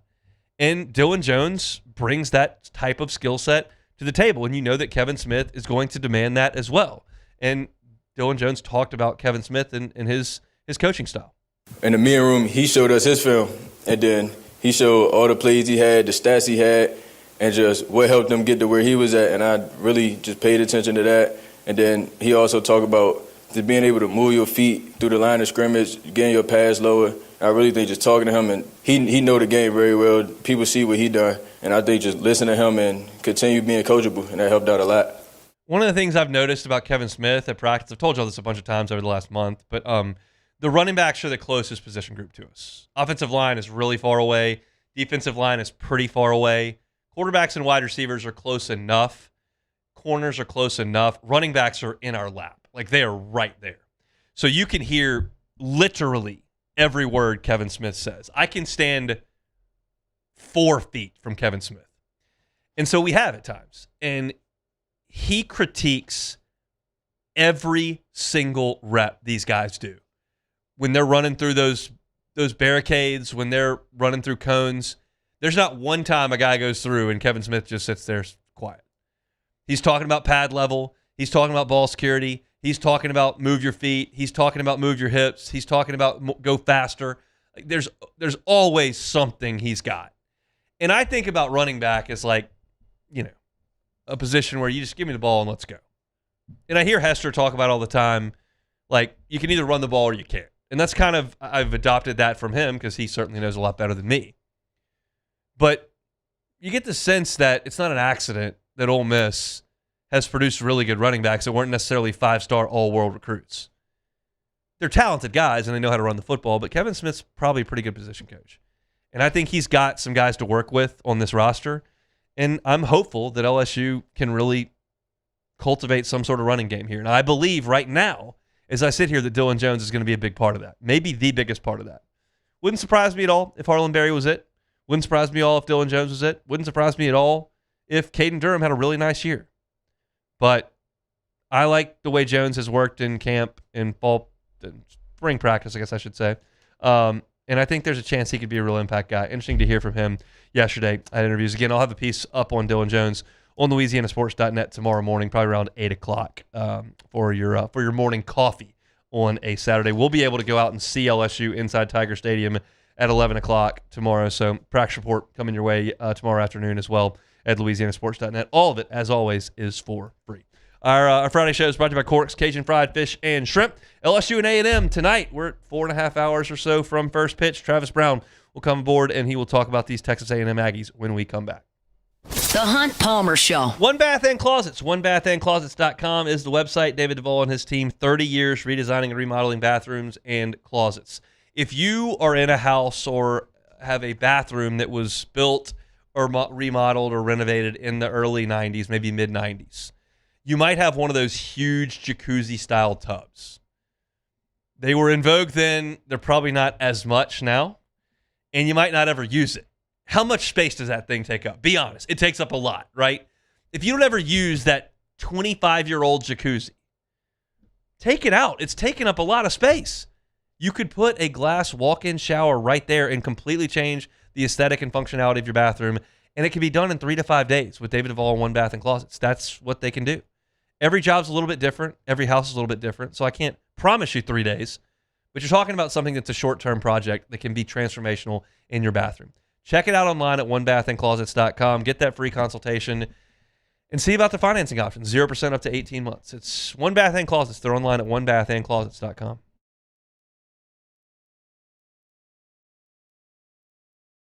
Transform your living space with Lacoste & Young Remodeling and take your home from outdated to outstanding. Redefine your kitchen for the ultimate culinary experience or elevate your daily routine with a spa-worthy bathroom retreat. Our skilled team brings 3D modeling to life to ensure your vision becomes a reality. We believe luxury should be accessible and offer tailored solutions to fit your budget without compromising quality. So contact us today for a free estimate. Lacoste & Young Remodeling, providing perfect solutions for your dream home. At Sunshine, your hometown John Deere dealer, we know hard work starts with the right equipment. Right now, take advantage of the powerful 3025E tractor with loader for just $297 a month, with 0% financing for 72 months. Whether you're tackling land, property, or projects, this is the tractor built to get it done. Don't wait. This offer ends April 30th, 2026. Visit sunequip.com or stop by a Sunshine location today. Looking for the ultimate game day experience? Come to the Queen Casino in Baton Rouge. Wall-to-wall TVs mean you'll see every touchdown in HD. Place your bets and feel the thrill of every play with our DraftKings Sportsbook. The Queen Casino, where every moment is a win. I'm lawyer Collins Locke Meredith. Among the most important factors to consider when you're hiring an injury attorney is trust. You trust your attorney will put your interest first, treat you with respect, fairness, and honesty. You trust them to be there for you when you need them. At Locke Meredith, Sean Fagan and Associates, thousands of clients have trusted us to represent them, and for good reasons. Please visit us at LockeMeredith.com to learn more, and whether you hire us at all, give us a call at 272-5555. You have nothing to lose. These are the luckiest ice cubes in the world. They could have been a thankless bed for an all-you-can-eat salad bar, but instead, they've been called upon to cradle and cool a crisp, refreshing Dos Equis. Looks like the lucky just got luckier. Dos Equis. We typically think of stress as being bad for us. At Our Lady of the Lake and LSU, we are researching how certain types of stress, such as exercise, can be good for our immune health. By studying people under extreme stress, such as athletes, astronauts, service members, and first responders, we're learning how to improve the immune health of everyone. That's the power of research. That's the impact of champions. Together, we roar. Gulf Coast Bank and Trust is giving our customers the power to bank anywhere, anytime. You're listening to The Hunt Palmer Show, brought to you by Corks, Cajun fried fish and shrimp.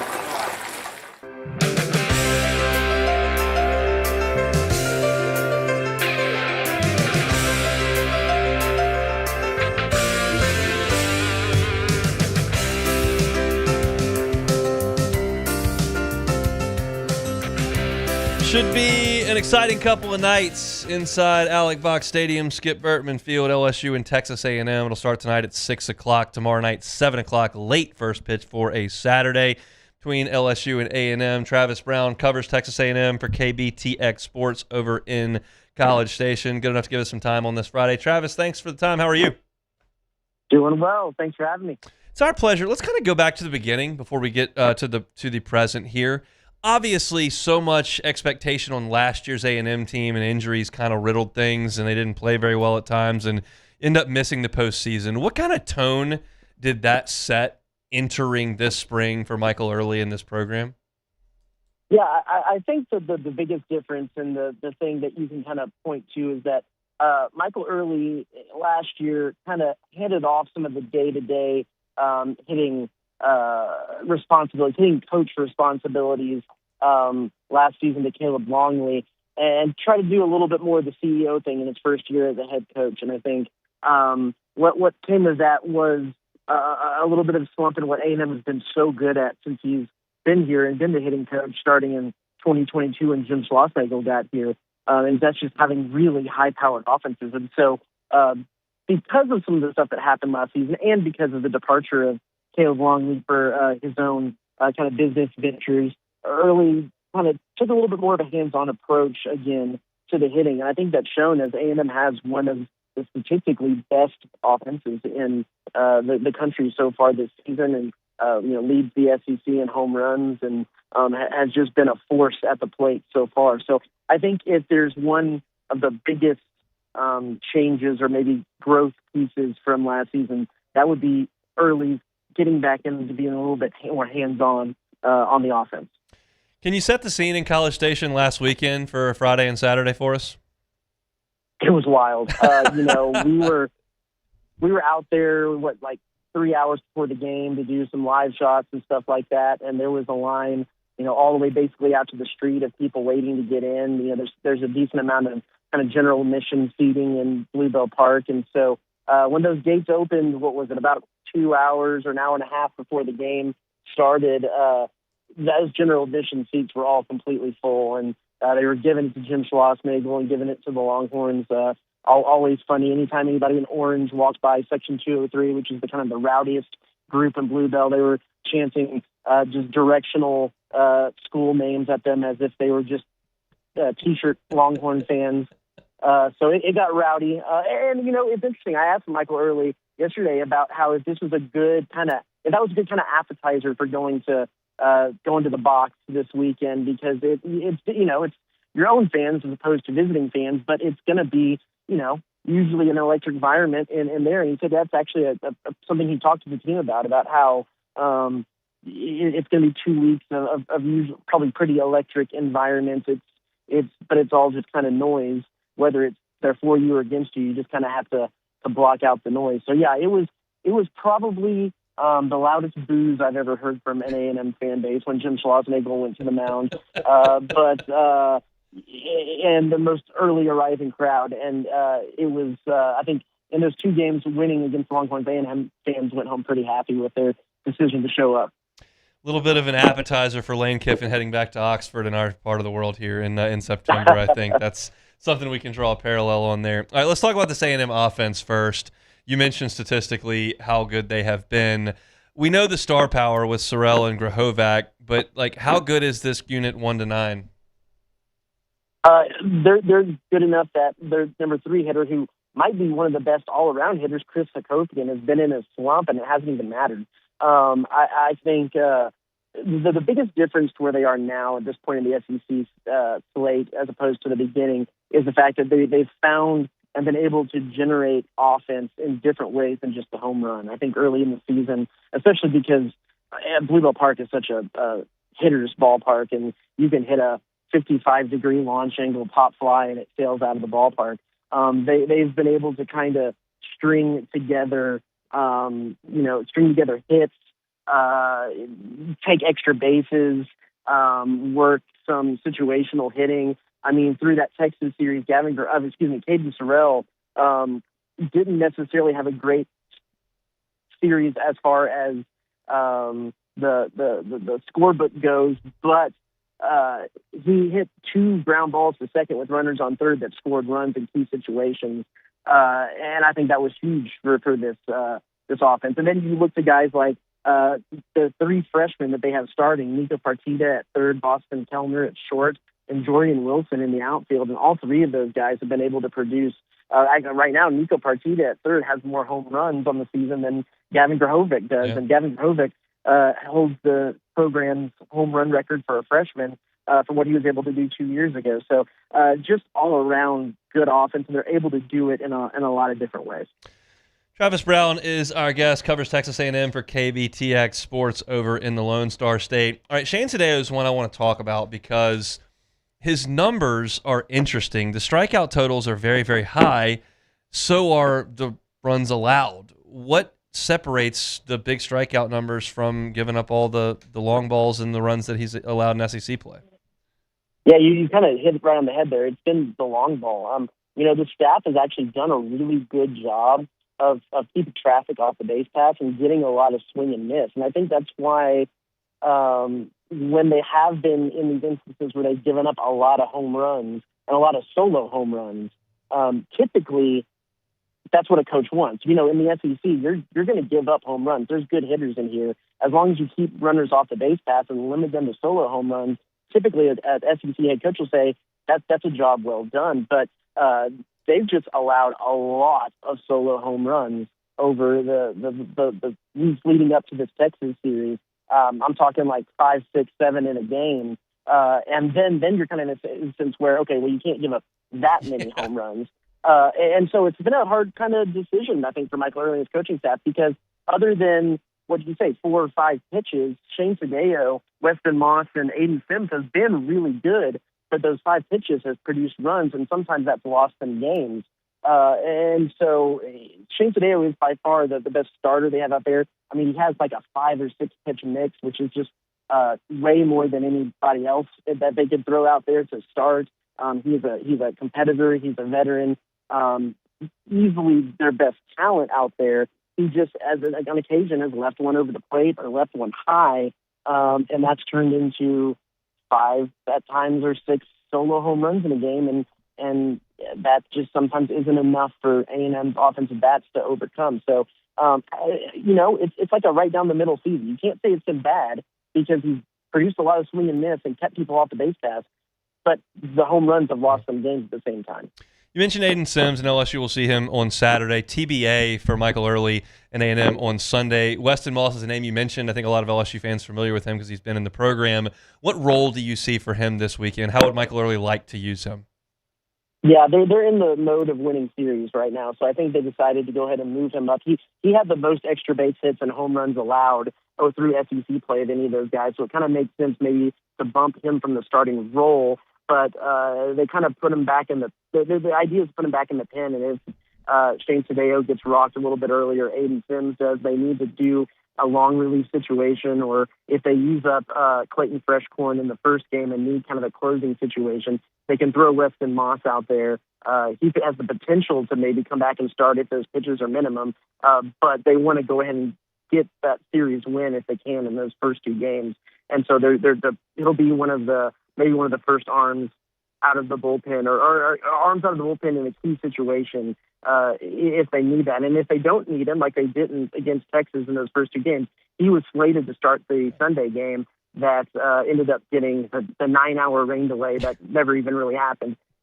So he could be probably the number one option for Sunday if that he isn't used in an extended period for those first two games.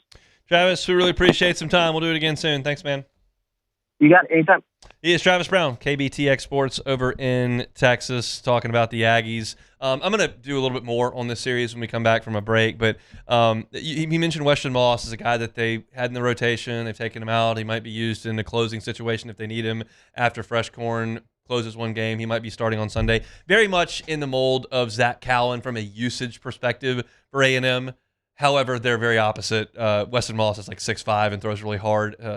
Zach Cowan is like 5'10" and throws a bunch of changeups. But you get the picture. Like if they've got a lead or they need some long relief, they need 9 outs, whatever. Or if they haven't used him in 2 games and want to start him on Sunday, all those things are in play for Weston Moss. Very much like Zach Cowan. So it'll be kind of a deal where like which manager gets the chance to use that bullet whenever the time comes. We'll certainly see. Appreciate Travis for giving us a little bit of time. I'll come back and talk some more about this series. We'll do that when we come back. The Hunt Palmer Show. Marucci, the hitter's house over at Marucci. What a cool spot. Just grab a bat, take some swings. You can do that in the hitter's house. And you can do that 24 hours a day, 7 days a week in the hitter's house if you become a member over at Marucci. That is available. So if you have a youth athlete in your house that's just eating up with it, wants to get better, wants to practice, wants to work, and that may happen before school or may happen in the late hours of the evening, you can hit at Marucci if you're a member, and you can hop in that cage with key card access. Really cool spot. I always tell you they've got the official bat of Major League Baseball there. You can take a tour. MarucciSports.com/campus-tour. Get tickets. Go see where they make 1,200 bats every single day to send to the best players in the world. The official bat of Major League Baseball, from a shed in Baton Rouge to the show in 20 years. It's an amazing story over at Marucci. You can learn about it by taking that campus tour. Check them out online at MarucciSports.com. MarucciSports.com.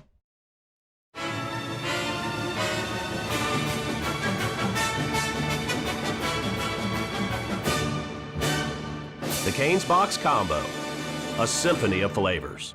Raising Cane's Chicken Fingers, one love.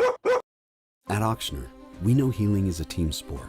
That's why we've partnered with world-renowned orthopedic surgeon Dr. James Andrews to create the Ochsner Andrews Orthopedics and Sports Medicine Institute. Whether you're a professional athlete or a weekend warrior, our team of specialists are dedicated to getting you back in the game. So whatever your reasons are for reaching your personal best, we've only got one. You. Ochsner Andrews Institute. Long live you. At Bayou Automotive, we believe in a sales process that puts you first. We want you to experience an easy purchase with clear pricing and great service. Let Bayou Ford and Bayou Chrysler Dodge Jeep Ram be your trusted partners in finding your perfect vehicle. The crew at Bayou Automotive is going to do right by you. Hi, I'm Mitchell Meredith. At Locke Meredith, Sean Fagan and Associates, we know each case and client are unique, and that no 2 cases are the same. But one thing remains constant, and that is our passion to help our clients. After an accident, we know your life has changed, which is why we passionately fight to make you and your family whole. Remember, whether you hire us at all, give us a call at 272-5555. We're here to serve you. When it comes to industrial construction, River Parish Contractors can do it all. Mechanical, structural, custom fabrication, specialized welding, and turnaround services. Strategically located in between Baton Rouge and New Orleans, we have the local team with the experience and commitment to safety to manage the most complex industrial projects. Period. Here's the deal. Partnering with us means your project is delivered on time, on budget, and most important, safely. River Parish Contractors, let's get building. I'm Gabrielle McLeod on behalf of the Louisiana Propane Dealers. I have spent hundreds of hours preparing for scholarship competitions. That preparation paid off when I won the Fitness and Talent Awards along with the title of Miss Louisiana. The Louisiana Propane Dealers are also pretty talented and want you to be prepared for when the power goes out. Visit LouisianaPropane.com to find out about propane generators and other safety tips. Louisiana Propane, it truly is the fuel for our future. ED, low T, or simply seeking to optimize your health and performance? Goodwood Men's Sexual Wellness offers a range of discreet services to address your specific needs. We empower men to reclaim their health and confidence. Visit yourgoodwood.com.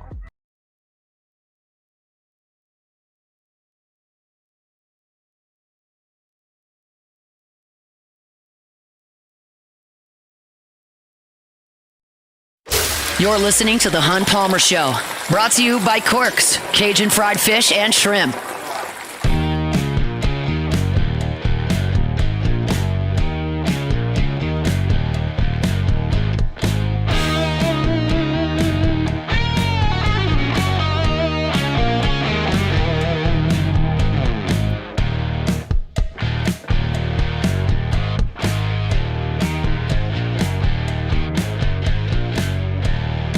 Chugging along here on a Friday. We're brought to you by Corks, Cajun Fried Fish and Shrimp. I want to remind y'all about an incredible opportunity that Auctioner is offering coming up on May 3rd. I know I have a reasonable expectation of how expensive youth athletics can be.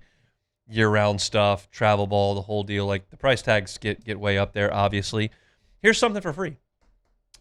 Any incoming 6th grader through 12th grader that needs a physical to compete in youth athletics can go to Auctioner and get that done between 8 a.m. and 1 p.m. at the Elite Training Facility on Burbank on May 3rd. So again, May 3rd, it's in a couple of weeks, but Saturday, May 3rd, 8 a.m. to 1 p.m., you can walk in and get that physical for free at Elite, thanks to the folks at Auctioner. Now, keep in mind, you must have an LHSAA medical history form filled out and a parent or guardian to participate. So it can't be drop off here. Got to have somebody to accompany the youngster. But free physicals at Elite on Burbank. That's 5444 Burbank Drive. Free physicals Saturday, May 3rd, 8 a.m. to 1 p.m. So if you need one of those to compete, get on by and see them on May 3rd at Elite, thanks to my friends at Auctioner. All right, I'm looking at this LSU Texas A&M series. And as I said at the top of the show today, the matchup between LSU and A&M is the exact opposite of the matchup between LSU and Ole Miss last week.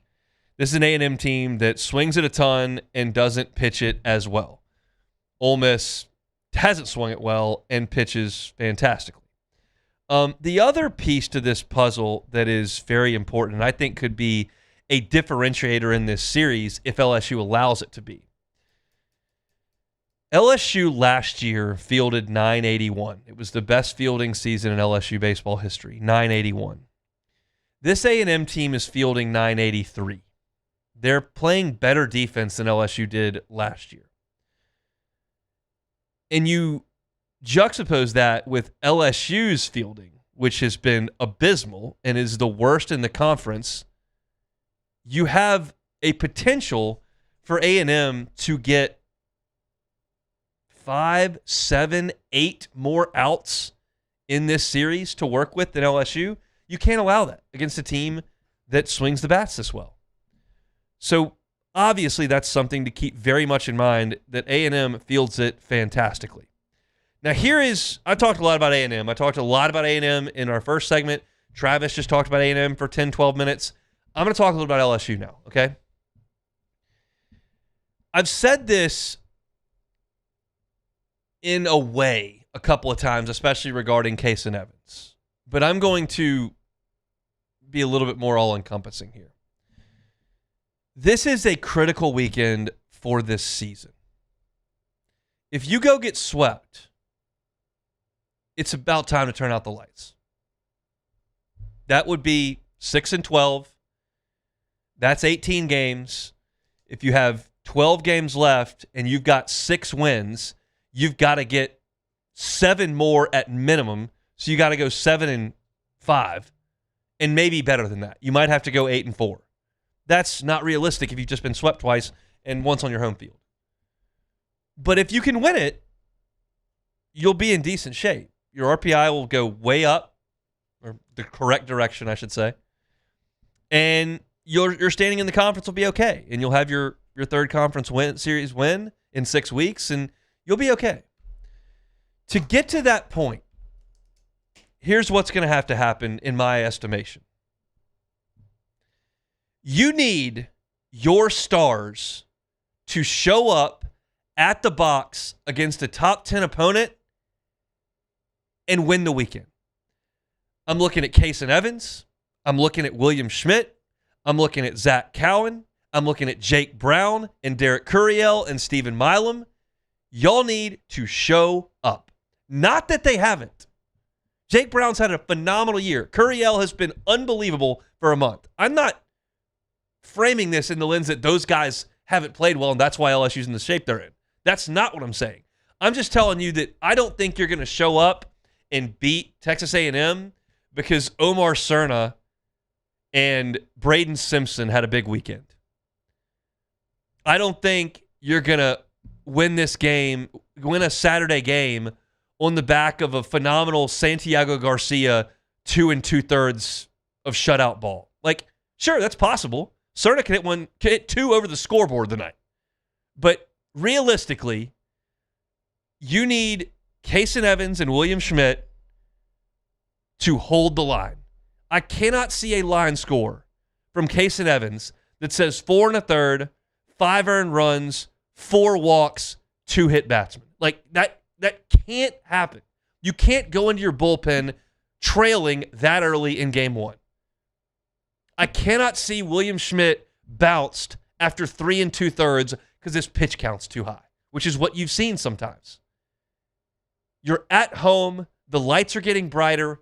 This team, which is banged up and next third to last in the standings and a mile back in the RPI, needs people to step forward.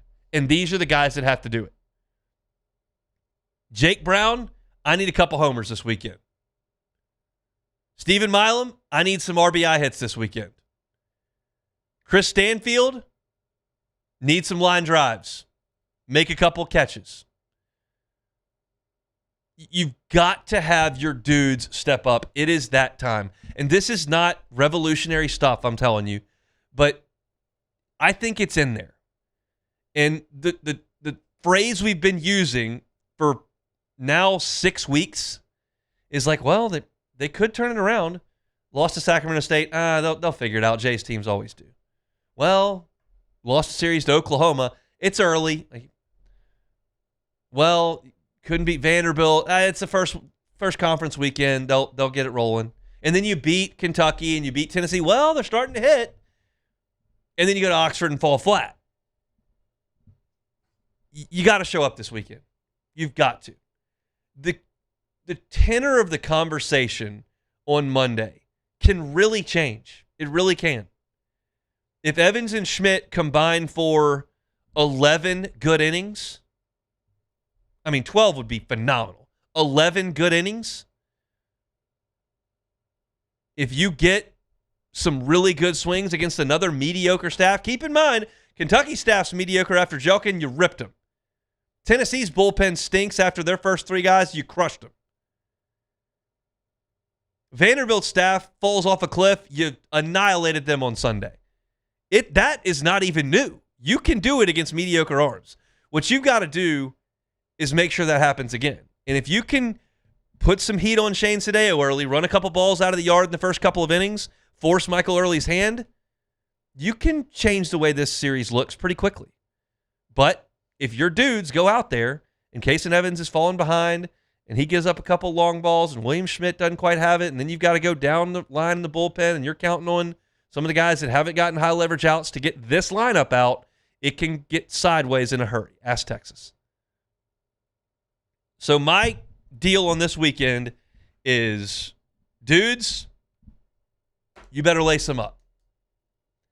I had a terrible feeling about last weekend entering the weekend. I really did. I told y'all on Friday, you better win on Friday because the matchups are not good after that. I don't feel that way about this.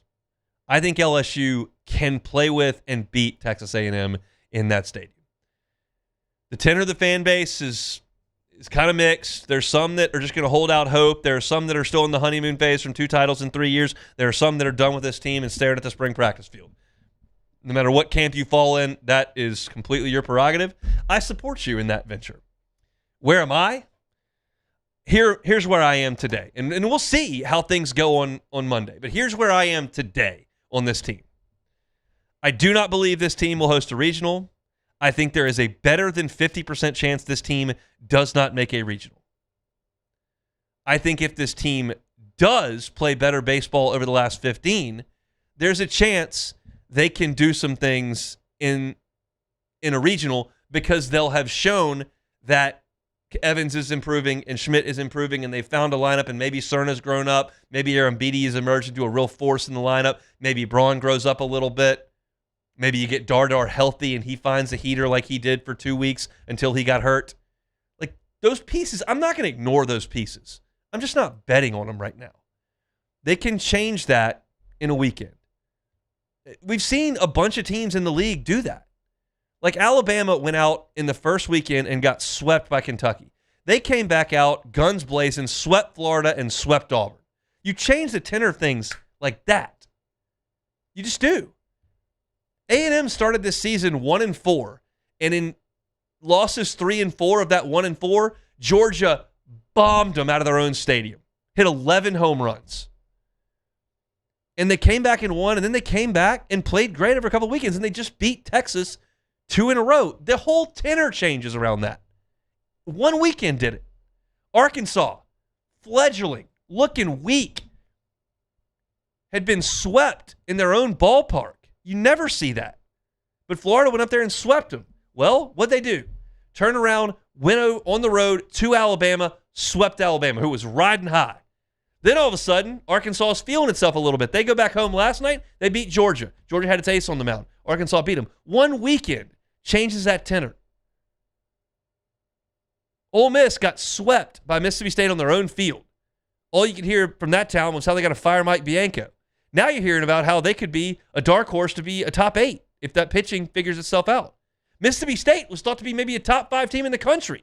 They had just swept Ole Miss. What do? They come home, get swept off their own field. Georgia just dusted them. And then they went and got swept again. Changes everything. Like a weekend is an eternity. And things can change from Friday's show to Monday's show. It can, but you got to go out there and get it. And your dudes better show up to do it. Can't rely on guys down the line against a team that talented. Now look, I wouldn't have pegged Cade Aaron Beatty entering Knoxville, and he hit 4 home runs. And that's the beauty of having a very talented team. You've got guys in places you may not expect that may break out. But on the whole, guys got to be guys. And look, you're facing a lefty tonight. Now his numbers stink.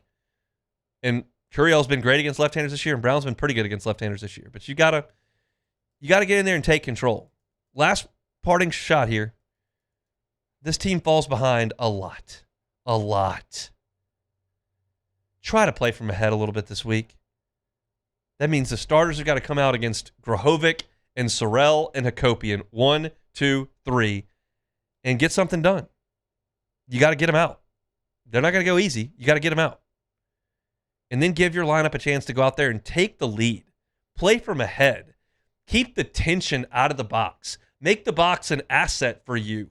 by playing from ahead and injecting some life into it and creating a little bit of hope that things might turn around a little bit.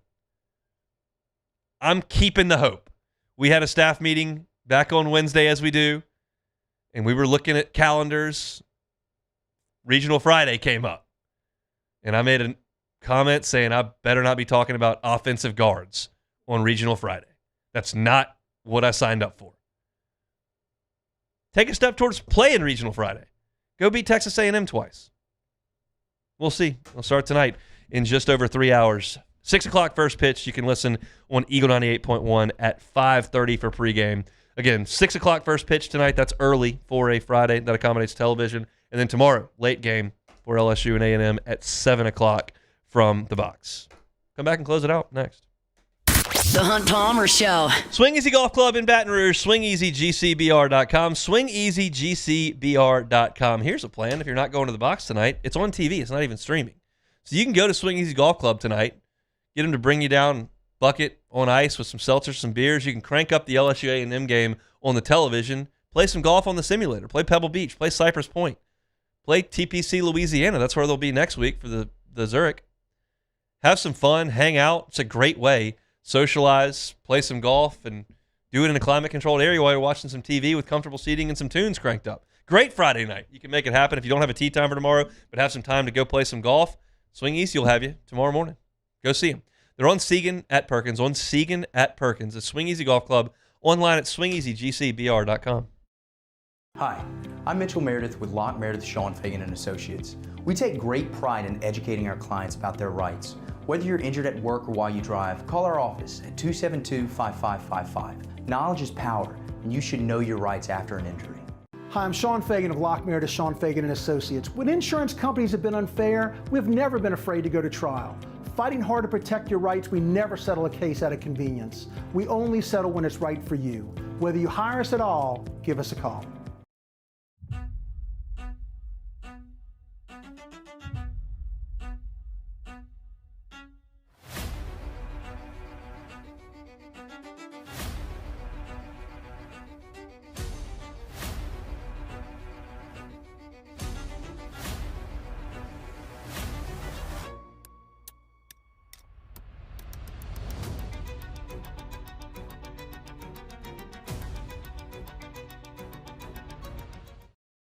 Today, we are shaping tomorrow. We are researching how extreme stress impacts the immune system, from trauma victims to athletes and even astronauts.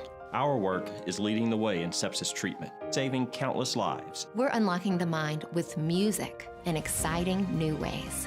Our Lady of the Lake Health and LSU are improving the health of our state. That's the impact of champions. Imagine the impact we'll have on the future. Together, we roar. Looking for cleaner energy? Propane is energy for everyone. And when you're cooking with clean, affordable propane, you're cooking with gas. In the wintertime, nothing heats a home like Louisiana propane. And when you need hot water, propane's got you covered. Oh, and you won't regret that propane generator when the power goes out. I'm Miss Louisiana, Gabrielle McLeod, and to find more information and to find a propane dealer near you, visit louisianapropane.com. My father, J.B. Falgu, had a vision of growth for First American Bank and the communities we serve. The bank's foundation was built on his legacy of compassion, loyalty, and dedication. Through his years of leadership, First American has prospered to heights even J.B. could not have imagined. I know my father would be extremely proud of the customer service and financial stability that First American provides to Southeast Louisiana. We continue to thrive because of the legacy of J.B. Falgu. After a decade of working in private duty nursing, I know how hard it can be to find compassionate care for the ones that you love the most.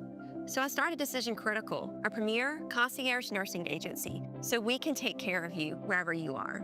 Our highly skilled nurses provide exceptional care from the comfort of your own home with personalized packages for short-term, long-term, or even around-the-clock care. Visit us at Decision.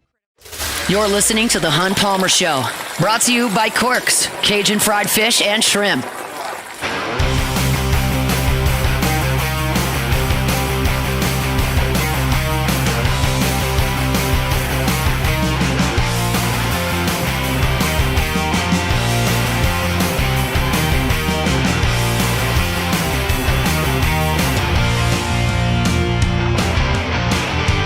Friday shows every single week, brought to you by Cork's Cajun Fried Fish and Shrimp. It's a little late for lunch now, but it's Friday. If you want to get by and get you a big old plate of fried catfish, you can do it over at Cork's Jumbo Gulf Shrimp. That recipe was born right here in the seafood capital of the world, South Louisiana. Always want to remind you that Cork's is happy to feed in bulk. If you've got a family reunion coming up, you've got a graduate that you want to feed a big party for to celebrate, Cork's is happy to do that. It'll get you a big old tray of those crispy fried catfish strips, those big jumbo Gulf shrimp, shoestring fries, honey butter rolls, get you the coleslaw, get you the beignet bites as well. They can do it over the Cork's, plus all the sauces that your heart could possibly desire. I like the Cork sauce. They got your traditionals, your tartar sauce, cocktail sauce as well. They're on Government between Foster and Jefferson, online at corksfishandshrimp.com, corksfishandshrimp.com. All right, last order of business. Take it or leave it. Take it or leave it. Take it or leave it. Today's hottest stories in sports, news, and sometimes even Hunt's life. The question is, will he take them or leave them? All right, Crawfish Monica. Take it or leave it. Got to take it. I did something yesterday I've never done before. So we had the crawfish bowl in the parking lot yesterday. Yeah. I looked over. There are probably 30 boxes of 3 pounds of crawfish that had not been opened. Okay. I was like, all right, I'm going to go peel 3 boxes worth and bring the tails in. So I sat there for like 30 minutes, chatted with Cade and Haldane and Josh Ward and a few guys. Real father. And just peeled a ton of tails. Yeah. Brought them home. Cooked crawfish Monica. A+. Awesome. It was fantastic. I'm all about it. I don't mind peeling the tails. I would have liked to have a couple pops while I was doing it, but I'm driving, so I couldn't do that. But it was great. Got the kiddos in the car. You're right. Come on now. You're right. Hey, it's Come Friday. on now. It's Friday. All right. Jay Clark's team will win the national title #2 tomorrow. Take it or leave it. Take it. I'll take it. I don't know anything about gymnastics, but I like the fact they're in the Final Four. Yeah, I mean, he was on today. They're good. That's all I know. They're really good. They're really good. I saw Jay Clark at dinner on Friday. Guy looked to be in a good mood, and I see why. His team's doing great. They're in the Final Four. I know that they were down entering the last event yesterday. They came up and scored well on the floor. They're number 1 in the country on floor. And so I didn't see Oklahoma in the final, which is a little stunning. They're usually always there. They've won it like LSU. A billion times. But I like Jay Clark. I like his team, and I like them competing for a national title on Saturday. Let's hope they can get it done. Oklahoma's in the final. Oh, they are? I thought I missed them. It's Oklahoma, Florida, Minnesota. I saw Minnesota was coming up late. There's one more LSU SEC team. Well, they beat Georgia. I'm about to say, That's couldn't it. tell Oklahoma, Florida, the Final LSU, Four, right? Four. Yeah, LSU, and so there you go. All right. Hey, 3 heads is better than 1. That's right. All right, so wide receiver Zay Flower believes that the change of head coach will improve the Baltimore Ravens' health issues on an episode of 4th and South podcast. That's Leonard Fournette's and Jarvis Landry podcast, by the way. Flowers basically claimed that Coach Harbaugh was running them into the ground. Basically, he said full pads all the time. However many practices you can have, every single one. We were doing one-on-ones in week 17. He said, Landry asked him, how did the players manage the workload? Flowers said, we didn't. That's why we had a lot of injuries because of how we practiced, how we went about that. He said the load was heavy. So with John Harbaugh out of town, will the Ravens improve their health this year? Take it or leave it. I'll leave it. Like, who knows? I don't know. I'm glad I'm not a football coach because I don't have a good answer for that. Like, the game requires you to block and tackle. Yeah, gotta be physical. But you don't want to practice that. Yeah. There is no other sport I can think of that. Not really, especially because, again, like, these guys are paid so much. And then, like, we've seen injuries at practice, like Teddy Bridgewater. Remember, he, like, blew his knee out completely, almost changed his whole career at practice. So LSU's had too. I mean, I sat there and watched Aiden Manning blow his Achilles last Saturday. Yeah. I was watching it, and it's like, what are you going to do? You got to practice. He had a pick. No one was near him. His Achilles blew. I mean, if you got a bunch of guys breaking their clavicle in practice, you got an issue, but you got guys blowing knees and stuff. Hamstrings what it is. And stuff like that. But when you say that, Hunt, it's crazy because he was having his best practice at his LSU career. Yeah, and just 2 like picks. that. It was awesome. He played great. I mean, the first pick was awesome. He was went up the goal line, high pointed it, made the play. He just cut under the second one, and it was kind of thrown right to him. But had a great practice. Unfortunately, won't be practicing anytime soon.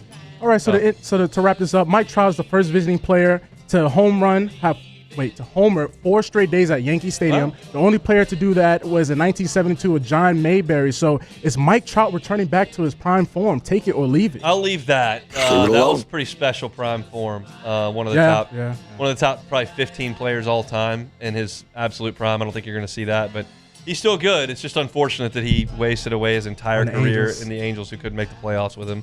And I don't even know if it was their fault, because they went and spent money on Rendon. They went and spent money on Pujols. Rendon contract. They did a lot. It just never worked. So just bad decisions, not cheapness, which is my chief sin. So that's it for Take It or Leave It. All right, that's it for us on a Friday. We're brought to you by Corks. Miss any of the show, catch it on demand wherever you find your sound. Hunt on LSU for all your LSU spring football. Hunt on Saints as we get closer to draft day. Draft week upon us on Monday. We'll be racked into LSU spring football as well as LSU and Texas A&M with an eye on the Saints draft. We'll do it all coming up on Monday. The Hunt Palmer Show. Lifetime Roofing, lifetimeroofingla.com. Lifetimeroofingla.com is that website. As of January 1st, Lifetime Roofing is so excited to be able to offer a lifetime workmanship warranty. That workmanship warranty covers, obviously, the workmanship right there in the name, but it also covers the materials, which are backed by CertainTeed, one of the oldest and most respected names in materials. Roofing is not a decision that you should take lightly. Obviously, it can be a sizable investment. Trust the folks at Lifetime Roofing. They're a locally based and owned company, folks from right here in the Baton Rouge area. They can help you out anywhere in the state, also over into Houston. If you need a new roof, they can do it. Maybe it's just a repair. They can do that. Let them do the inspection so they know what it is you need to do. Maybe it's just a tune-up to fortify that roof. Storm season's around the corner. Make sure your roof is in good shape. If you need a new roof, Lifetime Roofing can do it for you. You can check them out online at lifetimeroofingla.com. That's lifetimeroofingla.com. When it comes to industrial construction, River Parish contractors can do it all.